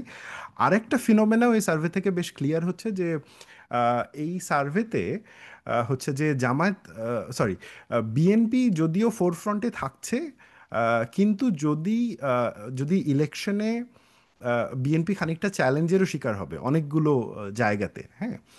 আরেকটা মজার ব্যাপার হচ্ছে যে এই সার্ভে মোটামুটি ক্লিয়ারলি শোজ যে একটা জেনারেশনের ভেতরে আইডিওলজিক্যাল শিফট ঘটেছে, এবং এই শিফটটা একটা ইসলামিস্ট পলিটিক্যাল পার্টির যে রিভাইভাল, সেইটার দিকে ইন্ডিকেট করে। একটা তাদের তাদের পাওয়ার এবং তাদের যে penetration over the like youth population, সেটা সিগনিফিকেন্টলি ইনক্রিজ করেছে। আরও একটা মজার ব্যাপার কিন্তু আবার যদি আমরা দেখি, সেটা হচ্ছে যে এখান থেকে আবার আমি এইটাও রিড করতে পারবো যে জামায়াতের মতন ইসলামিস্ট পার্টিগুলো যে এই যে মেইন স্ট্রিম পলিটিক্যাল পার্টিতে আসা, মেইন স্ট্রিম পলিটিক্সে আসা, আঞ্চলিক জায়গা থেকে বের হয়ে এসে, তার ওইটা আসার জন্য কিন্তু তাকে আবার পারফরমেন্স বেসড হতে হচ্ছে। হ্যাঁ, সে ইসলাম লিনিং পলিটিক্স করছে, কিন্তু শুধুমাত্র ইসলাম দিয়ে সে পারছে না, তো তাকে তখন পারফরমেন্সের উপরে মোর ফোকাস করতে হচ্ছে। তো তখন প্রশ্নটা কি শুধু ইসলামের, নাকি প্রশ্নটা হচ্ছে পারফরমেন্সের? তো এই এই জায়গাটাতেও আমাদের একটা বোঝার প্রশ্ন রয়েছে। তাহলে জামাতের সাথে অন্য যারা খানিকটা টক্কর দিচ্ছে এখানে, তাহলে তারা কি জামাতকে ডিল করতে গেলে ইসলামের দিকে ঝুঁকবে, নাকি তারা পারফরমেন্সের উপরে ফোকাস করবে? এই প্রশ্নগুলোও কিন্তু পলিটিক্যাল পার্টির বোঝার খুব জরুরি। আমি আরেকটা পয়েন্ট যেটা আমার মনে হয়েছে এই সার্ভে রিপোর্টটা দেখার সময়, যে আওয়ামী লীগের যে প্রশ্নটা এসছে এবং আওয়ামী লীগের যে সাপোর্টের যে প্রশ্নটা আসছে, সেইটাকে আমাদের আরেকটু ক্রিটিক্যালি দেখা উচিত। এবং এইটাকে শুধুমাত্র আমাদের সার্ভে ডেটা দিয়ে দেখলে হবে না, এটাকে আমাদের একটু থিওরিটিক্যাল আসপেক্ট থেকেও দেখতে হবে। তো থিওরিটিক্যাল আসপেক্ট আমি এই জন্য বলছি যে ধরেন বাংলাদেশে এই মুহূর্তে, যেটা গালিব ভাইও মেনশন করছিল, যে কারো পক্ষে পাবলিকলি মানে একটা আঞ্চলিক সেটিংয়ে বলা যে সে আওয়ামী লীগকে ভোট দিবে, এইটা প্রায় কঠিন একটা ব্যাপার। এবং এইরকম একটা কঠিন সিচুয়েশন থাকার পরেও আওয়ামী লীগের যখন মোটামুটি ভোটিং 18%-এর মতন থাকে, হ্যাঁ, এবং যেটা এর আগের মানে এই সেম অর্গানাইজেশনের 4 মাস আগে করা সার্ভে রিপোর্টের থেকে যখন এটা ইনক্রিজ করে, এবং এই সার্ভের একটা 1/3 অংশ মানুষ যখন নিজেদের ভোটিং ডিসিশন ক্লিয়ারলি বলে না, তখন ওইটা অনেকগুলো রুম ছেড়ে দেয় যে ওকে ফাইন, আওয়ামী লীগের যে এক্সিস্টিং পার্সেন্টেজ আমরা দেখছি, এই পার্সেন্টেজটা কতটুকু রিলায়েবল। কারণ জামায়াতের যে পার্সেন্টেজটা সেটা significantly high, there is no doubt about it. কিন্তু আওয়ামী লীগেরটা এতটা কি সিগনিফিকেন্টলি লো হওয়া সম্ভব কিনা? কারণ আমাদেরকে তখন কনটেক্সটটাও দেখতে হবে। যে কারণ যেমন বরিশালের ক্ষেত্রে যদি আপনি দেখেন, বরিশাল হ্যাজ মানে বরিশাল যেহেতু আওয়ামী লীগের one of the strong hold, মানে ওই ওই বরিশাল ফরিদপুর ওই বেল্টটা, ওখানে হয়তো বা যে সার্ভে রিপোর্ট করতে গেছেন এবং যখন রেসপন্ডেন্ট যতটা কনফিডেন্টলি উত্তর দিয়েছে, তাহলে রাজশাহী অঞ্চল, যেটাকে আমরা মোটামুটি জামায়াত এবং বিএনপি ডমিনেটেড বলছি, তাহলে সেখানে যিনি আওয়ামী লীগ করেন তিনি কি সেম কনফিডেন্সে ওই রিপ্লাইটা করেছেন কিনা? তো এই এই প্রশ্নগুলো আনলে তখন যেটা হয় যে আমরা সার্ভে রিপোর্টের দ্বারা তাহলে হচ্ছে যে ওভার ফ্যাটিসাইজ না করে, রাদার হচ্ছে যে মানে রিয়েলিটিতে থেকে খানিকটা কেয়ারফুল কমেন্টারি করতে পারি। লাস্ট আমি যে পয়েন্টটা বলে আমি শেষ করব সেটা হচ্ছে যে আমি আপনার সাথে এবং গালিব ভাইয়ের সাথে টোটালি একমত যে আমাদের যদি ইলেকশনগুলো হতো, তাহলে ডেফিনেটলি সার্ভেগুলো নিয়ে একটা মেথোডলজি দাঁড়িয়ে যেত এক্সপেক্টেড। তো যেহেতু 2014, 18 বা 24-এর ইলেকশন হয়নি, হ্যাঁ, তো ফলে কারো দরকার পড়ে নাই যে জেনুইনলি এই ওপিনিয়ন পোলগুলো রান করা এবং সেটা দেখা। তো ফলে আমাদের একটা স্ট্রং একসেপ্টেড মানে বাংলাদেশ কনটেক্সটে অ্যাপ্রোপ্রিয়েট মেথোডলজি এখনো দাঁড়ায়নি। কিন্তু এইটা দাঁড়ায়নি বলে যে করা যাবে না তা না। এবং এই কারণে আমি বলবো যে যারা এই সার্ভেগুলো এখন করছেন, বিশেষ করে একদম বাংলাদেশে থেকে যে অর্গানাইজেশনটা এটা করেছে, এটার সাথে ব্রেনও যুক্ত ছিল, এটা জরুরি। এটা যত হবে এবং এটা যদি আমরা আগামী 10 বছর 15 বছর কন্টিনিউ করতে পারি, ইমাজিন 15 বছর পরে এসে আমরা যদি ডেমোক্রেসিতে শেষ পর্যন্ত থাকতে পারি, হ্যাঁ, সব কিছু ফিনোমেনা রেখে, that would be an amazing experience to look at. মানে 15 বছর পরে আমি আপনি গালিব ভাই যখন পলিটিক্স নিয়ে আলোচনা করব, তখন না আমরা শুধুমাত্র হচ্ছে যে পলিটিক্যাল ডেমিগগদের অপপ্রচার, ফেক নিউজ, ডিসইনফরমেশন, মিসইনফরমেশন নিয়ে আলোচনা করব না। তখন আমরা জেনুইন এম্পেরিক্যাল ডেটা নিয়ে আলাপ করব। I am really looking forward to that amazing experience. তো সার্ভের বাইরে আমার কাছে মনে হয় আহ, একটা ইন্টারেস্টিং জায়গা আছে, সেটা হচ্ছে যে সোশ্যাল মিডিয়া বিহেভিয়ার থেকে পাবলিক পালস ইন্টারপ্রেট করা, which is more efficient and definitely cheaper in terms of costs rather than kind of running field surveys. কিন্তু বাংলাদেশের কনটেক্সটে এখনো একটা বড় অংশ এখনো ইন্টারনেটের নিয়মিত ব্যবহার বা সোশ্যাল মিডিয়ার রেগুলার ইউসেজের বাইরে আছে। আবার সোশ্যাল মিডিয়ায় ফেক প্রোফাইল আছে। আমি এখানে একজন সোশ্যাল মিডিয়া এক্সপার্টের সামনে কথা বলছি, আসিফ বিন আলীর সামনে, এবং তিনি খুব ক্লোজলি এই ট্রেন্ডগুলি ফলো করেন।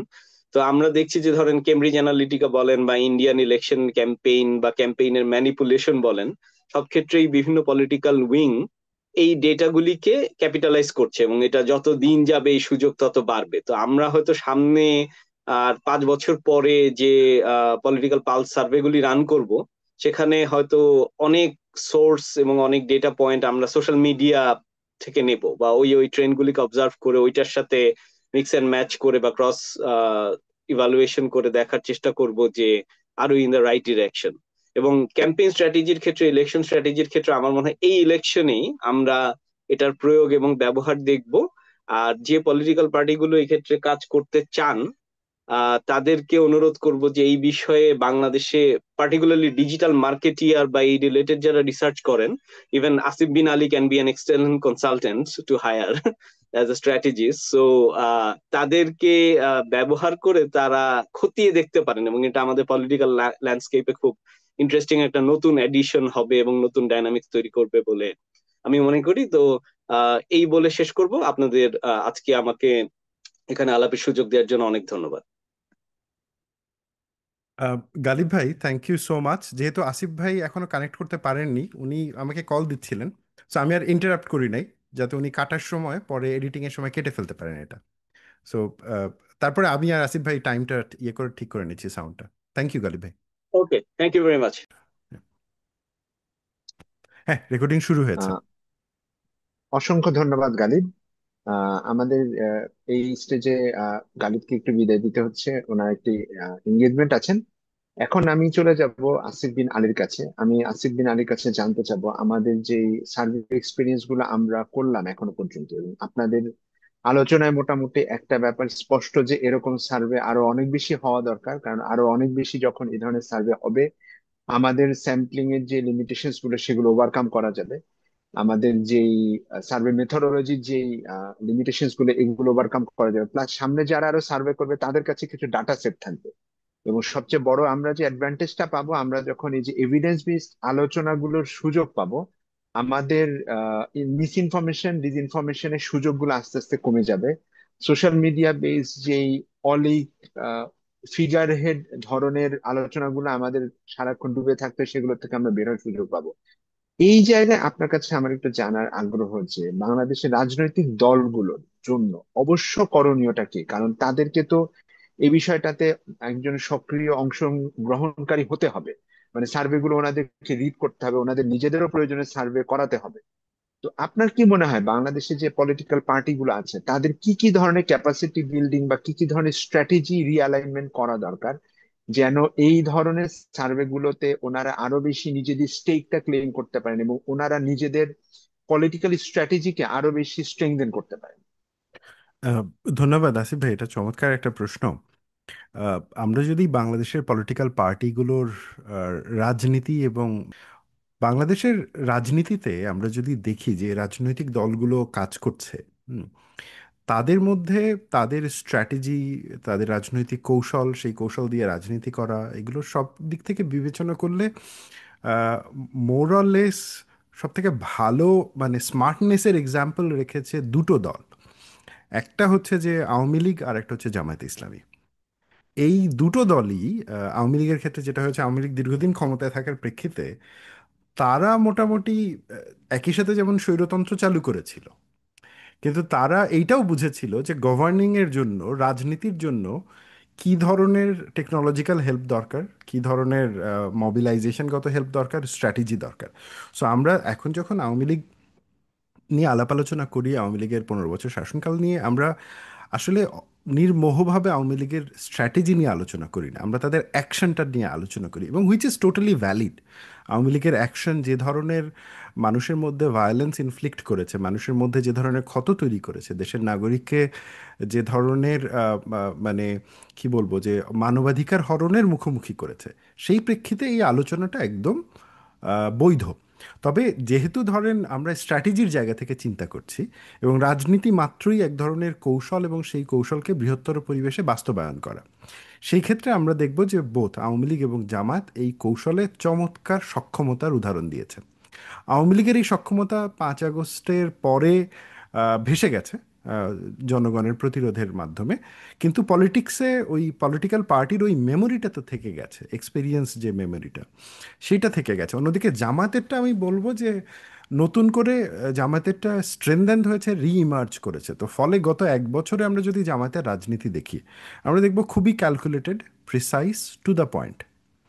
অর্থাৎ জামায়াত হচ্ছে যে, যেটার একটা অন্যতম সাফল্যের জায়গা আপনি দেখবেন যে ডাকসু ইলেকশন, যখন মানে 5 আগস্টের পরে অন্যান্য পার্টিগুলো, বিশেষ করে তখন তো মেজর পার্টি মূলত তিনটা, একটা হচ্ছে যে বিএনপি, আর একটা হচ্ছে জামায়াত ইসলামী। এবং যদিও এনসিপি এখন পর্যন্ত পুরো পার্টি হয়ে ওঠেনি, কিন্তু এনসিপি ক্ষমতার বর্গ হিসেবে অত্যন্ত স্ট্রং, কারণ তাদের আন্দোলনে একটা ভূমিকা ছিল। তো সেইটার প্রেক্ষিতে তারা যখন দল আকারে আত্মপ্রকাশ করছে, সেটা এখন একটা প্রক্রিয়া, এটাতে আরও খানিকটা সময় লাগবে একটা বৃহত্তর বা একটা কার্যকর দল হিসেবে কাজ করার জন্য। কিন্তু অ্যাজ আ গ্রুপ এনসিপি অত্যন্ত মানে ইনফ্লুয়েন্সিয়াল এই পাওয়ার স্ট্রাকচারে। তো এইখানে যদি আমরা দেখি যে আসলে কারা ভূমিকা মানে স্ট্রংলি স্ট্র্যাটেজিক্যালি কাজ করতে পেরেছে, সেক্ষেত্রে জামাত সব থেকে স্ট্রংলি এবং স্ট্র্যাটেজিক্যালি কাজ করতে পেরেছে। তারা আইডেন্টিফাই করেছে যে বাংলাদেশের রাজনীতির পালস হচ্ছে বিশ্ববিদ্যালয়গুলো। সো তারা অলরেডি গত এক বছরে কিন্তু তারা নির্বাচনের মাধ্যমে হোক, আবার যে কোনো প্রক্রিয়ার মাধ্যমে হোক, তারা বিশ্ববিদ্যালয়ে নিজেদের নিয়ন্ত্রণ নিয়ে নিয়েছে। এবং বিশ্ববিদ্যালয়গুলো থেকে ভবিষ্যতে যে রাজনৈতিক দল সরকার গঠন করবে বলে আমরা সম্ভাব্য ধারণা করছি, বিএনপি, তার কিন্তু বিশ্ববিদ্যালয় স্পেসে এখন আর ওই সক্ষমতা নাই। এবং এটার একটা আউটকাম হচ্ছে কারণ জামায়াতের স্ট্র্যাটেজির সাকসেস।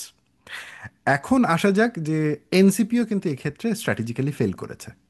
মানে সেও কিন্তু ওয়াইপড আউট হয়ে গেছে বিশ্ববিদ্যালয়ের ক্যাম্পাসগুলো থেকে, যখন আমরা মনে করছিলাম যে এনসিপির সমর্থনের একটা বড় ভিত্তিমূল হচ্ছে বিশ্ববিদ্যালয়ের ক্যাম্পাসগুলো। তো এইটা কি প্রমাণ করে? এটা প্রমাণ করে যে একটা বড় অর্গানাইজেশনাল পাওয়ার যদি একটা নির্দিষ্ট সময় ধরে কনসিস্টেন্টলি কিছু বিষয়ের উপরে ফোকাস করে কাজ করে, তখন তাদের সাকসেস রেট যে কোনো গ্রুপের হিরোইজমের থেকে বেশি হবে। তো আমরা যেটা দেখতে পাচ্ছি যে বিএনপি বা এনসিপি রাজনৈতিক দল হিসেবে স্ট্র্যাটেজির থেকে ইন্ডিভিজুয়াল হিরো কেন্দ্রিক রাজনীতির দিকে গেছে। সো তারা সংগঠনের ক্ষমতা বাড়ায়নি, তারা সংগঠনের স্মার্টনেস নিয়ে কাজ করেনি, তারা সংগঠনের পাবলিক পারসেপশন রিডিং নিয়ে কাজ করে নাই।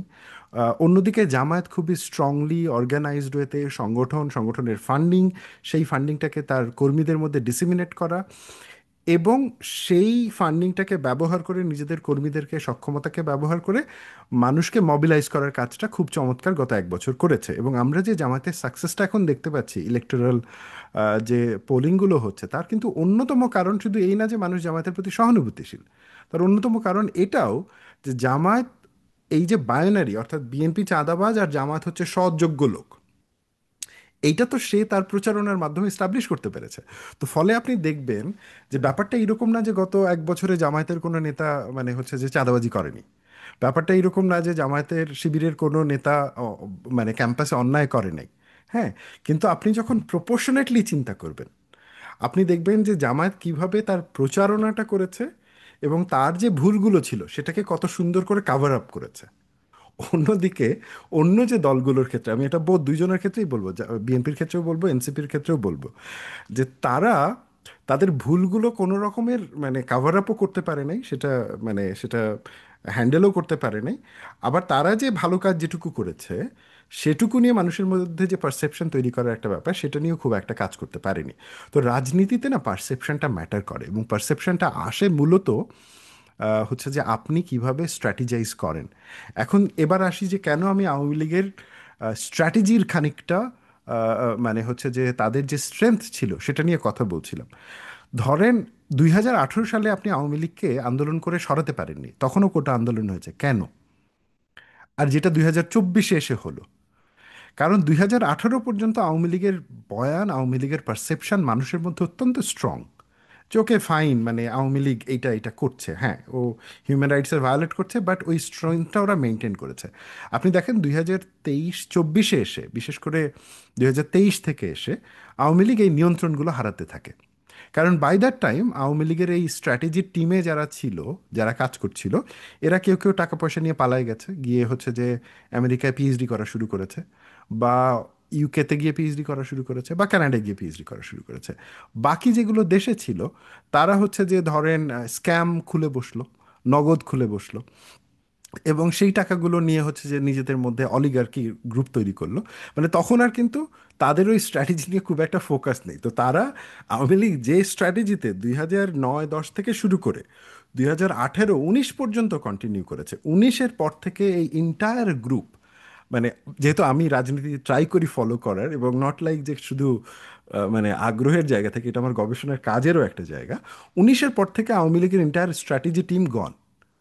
এবং ফলে আমরা দেখব যে কোভিডের সময় সে প্রথম ন্যারেটিভ হারানো শুরু করে কোভিডের সময়, এবং কোভিডের পরে এসে আমরা দেখলাম যে সে আর সেটা পেল না। তখন সে কি করলো, সে অ্যাডহক সলিউশনের দিকে যাচ্ছে, মানে সে হচ্ছে তার পার্টির মধ্যে গ্রুপিংকে অ্যালাউ করলো। আপনি খেয়াল করে দেখবেন যে আওয়ামী লীগ নির্বাচনের সময় হচ্ছে যে সে, তখন সবাই বলছিল যে এটা শেখ হাসিনার মাস্টার স্ট্রোক, বাট ওইটা যে শেখ হাসিনার master stroke to destroy Awami লীগের পলিটিক্যাল ফোর্স, সেইটা কিন্তু কেউ সাহস করে বলেনি, কারণ এরা এতটাই বেশি অন্ধভক্ত হয়ে গেছিল তার নেতার বা নেত্রীর।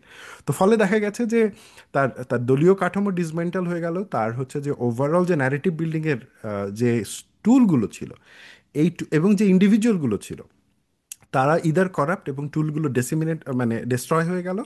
অ্যান্ড দেন যখন আওয়ামী লীগ 2025 সালে ফাইট করছে, তার আসলে পুলিশ, ডিজিএফআই এবং হচ্ছে যে ধরেন অন্যান্য যে কিছু ছোট ছোট গ্রুপ আছে, এর বাইরে তার কোনো ফোর্স নাই। অপোজিটে যখন এটাকে তাকে কাউন্টার দিচ্ছে অ্যান্টি আওয়ামী লীগ যখন ব্লক, এবং মানে এক্সট্রিমলি পাওয়ারফুল জায়গা থেকে তারা কাজ করেছে, ন্যারেটিভ বিল্ডিংয়ের জায়গা থেকে বলেন, আওয়ামী লীগের ফেক নিউজকে চ্যালেঞ্জ করার জায়গা থেকে বলেন।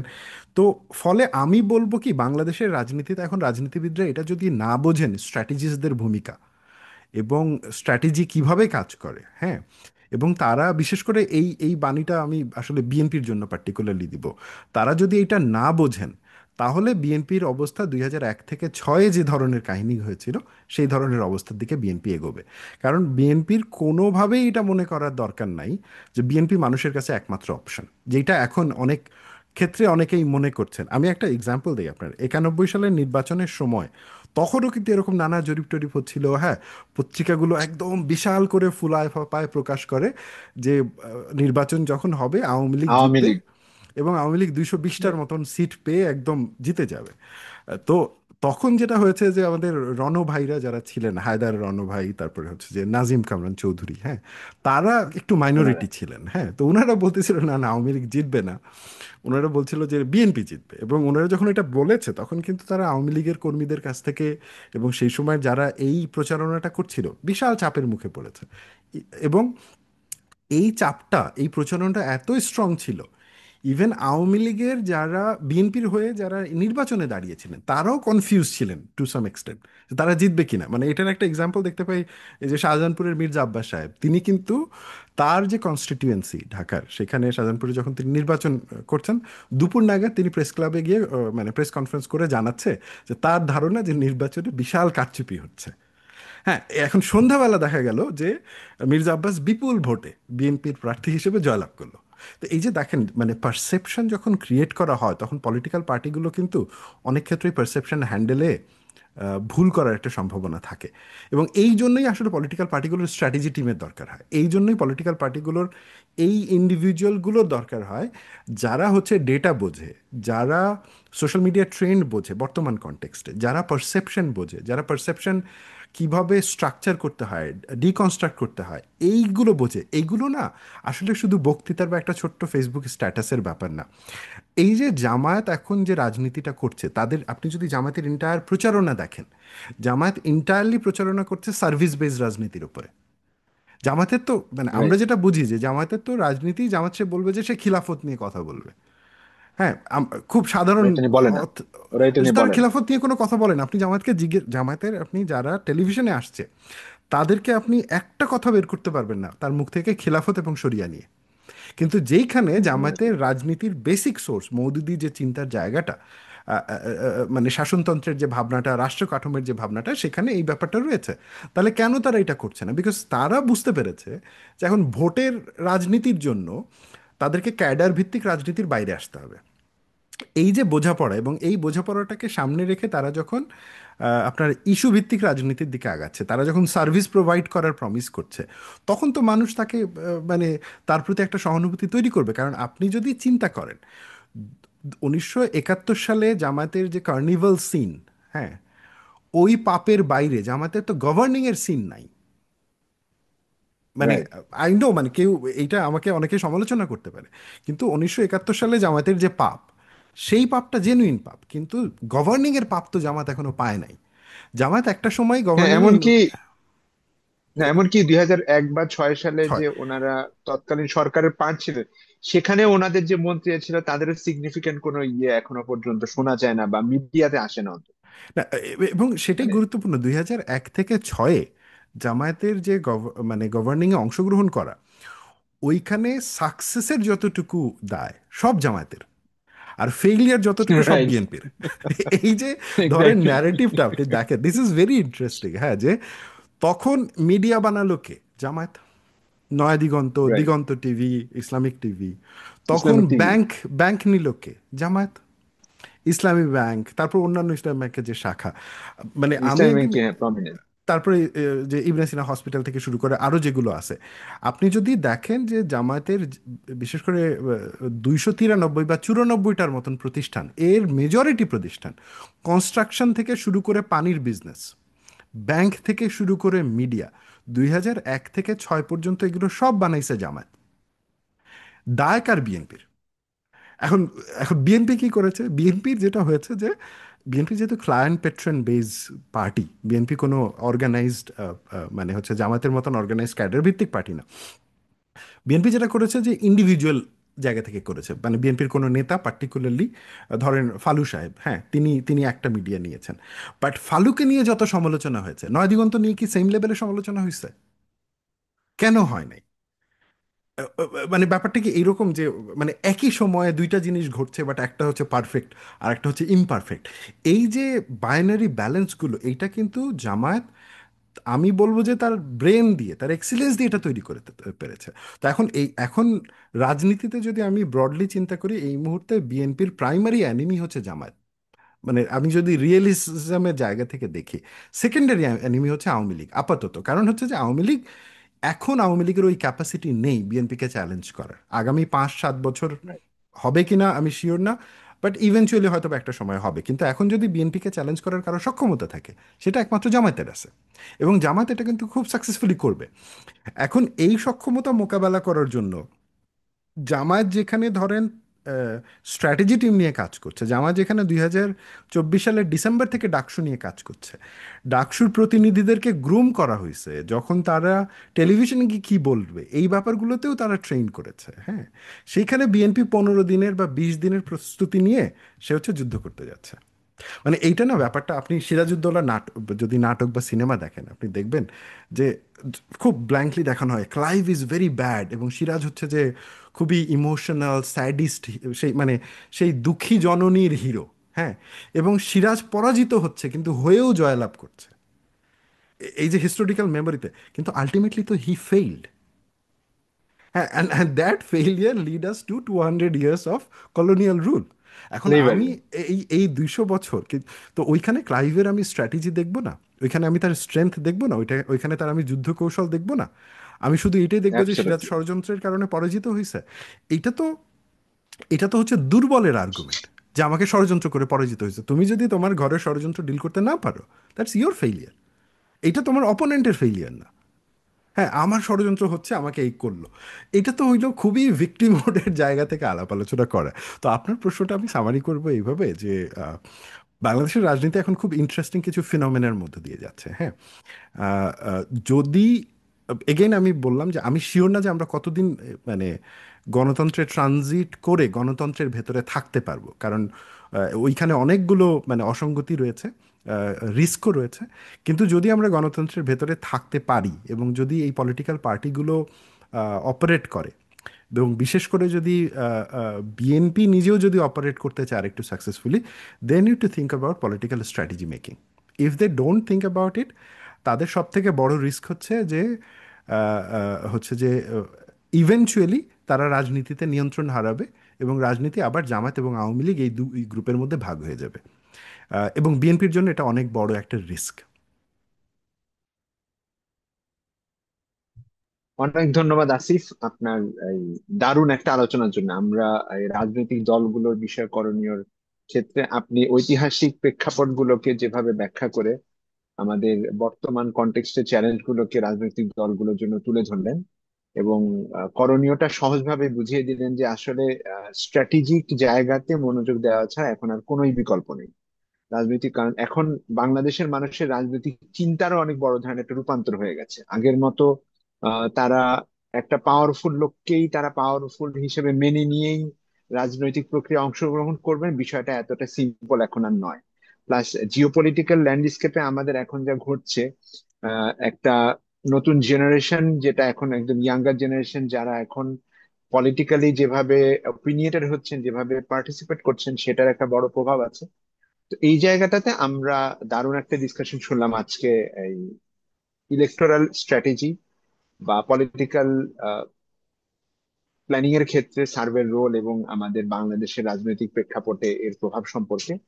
আমরা টু দা সামারি পয়েন্ট, আমরা যেটা দেখতে পাচ্ছি যে জিনিসগুলো এসেছে, যে আমাদের দুজন আলোচক এ ধরনের সার্ভেকে প্রচন্ড দারুণভাবে ওয়েলকাম করছেন, এবং তারা এন্ডোর্স করছেন যে এই ধরনের সার্ভে আরো অনেক বেশি হওয়া দরকার, আরো অনেক বেশি ইন্ডিপেন্ডেন্ট কনসাল্টিং ফার্ম যদি তারা এগিয়ে আসতে পারে, কারণ এখানে একটা বাজেটের প্রশ্ন আসে, সেই বাজেটটা সবার জন্য এত সহজ নয়। এবং তারা এটাও ব্যাখ্যা করেছেন যে এ পর্যন্ত যারা সার্ভে পরিচালনা করেছেন, মোটা দাগে তাদের সার্ভে মেথোডোলজি বা তাদের স্যাম্পলিং গুলোর মধ্যে, তাদের ইন্টেন্টের মধ্যে এই আমাদের আলোচকরা কোনো বায়াস খুঁজে পাননি। মেথোডোলজি বা স্যাম্পলিং সাইজে বিভিন্ন ধরনের সীমাবদ্ধতা থাকতে পারে, কিন্তু কনসাল্টিং ফার্মগুলো ইন্টেন্টের ক্ষেত্রে তারা কোনো ধরনের বায়াসের কোন ইঙ্গিত অন্তত পাবলিক ডেটার প্রেক্ষিতে খুঁজে পাননি। এবং তারা আরো যেটা আহ, গুরুত্ব আরোপ করেছেন, যে এই ধরনের সার্ভে রিপোর্ট গুলোর পাবলিক ডিসেমিনেশনের ক্ষেত্রে আমাদের মিডিয়া গুলোকে আরো দায়িত্বশীল ভাবে রিপ্রেজেন্ট করতে হবে। তারা যদি এগুলোকে জাস্ট একটা ডিরেক্ট স্টেটমেন্ট দিয়ে বলে দেন, এটা মানুষের কাছে ভুল বা বিভ্রান্তিকর তথ্য এবং বিবৃতি হিসাবে পৌঁছাতে পারে। তো এখানে মিডিয়ার একটা বড় রোল আছে, এই সার্ভে গুলোকে কিভাবে ডিসেমিনেট করা হবে। এবং last but not the least, আমাদের রাজনৈতিক দলগুলোকে আরো বেশি পলিটিক্যাল স্ট্র্যাটেজিস্ট অ্যাপয়েন্টমেন্ট বা পলিটিক্যাল স্ট্র্যাটেজিস গড়ে তোলার ক্ষেত্রে অনেক বেশি মনোযোগ দিতে হবে। কারণ আমাদের এটা মোটামুটি আমরা গত এক বছরে বুঝতে পেরেছি, আমাদের পলিটিক্যাল ট্রানজিশন অনেক চ্যালেঞ্জিং হবে। আমরা আগে যেভাবে ভাবতাম এক বছর আগেও, যে শেখ হাসিনা চলে যাবে, আমরা খুব আরাম করে পলিটিক্যাল ট্রানজিশনে চলে যাব, আমাদের সেটা যে একটা অলীক স্বপ্নই ছিল, সেখান থেকে আমরা মোটামুটি বেরিয়ে আসতে পেরেছি। আমাদের পলিটিক্যাল ট্রানজিশনটা খুবই কঠিন হবে। সেই কঠিন জায়গাতে যেই জিনিসগুলো খুবই গুরুত্বপূর্ণ ভূমিকা পালন করবে, তার মধ্যে একটা ইম্পর্টেন্ট জায়গা হচ্ছে ডেটা। আমরা যত বেশি ডেটা এবং এভিডেন্স নিয়ে কথা বলবো, তত আমরা মিস ইনফরমেশন এবং ডিসইনফরমেশনকে চ্যালেঞ্জ করতে পারবো, সেগুলোকে আমরা কমব্যাট করতে পারবো। আমাদের আজকের আলোচনাটা অনেক দীর্ঘ হয়ে গেল, কারণ খুবই ইন্টারেস্টিং আলোচনা ছিল। আমাদের সঙ্গে এতক্ষণ থাকার জন্য অনেক ধন্যবাদ আমাদের দুজন আলোচক, গালিব ইবনে আনোয়ার আজিম এবং আসিফ বিন আলীকে অসংখ্য ধন্যবাদ আজকের অনুষ্ঠানের জন্য সময় ব্যয় করার জন্য, এবং সকলকে ব্রেইনের পক্ষ থেকে ধন্যবাদ। আসসালামু আলাইকুম। ধন্যবাদ আসিফ ভাই।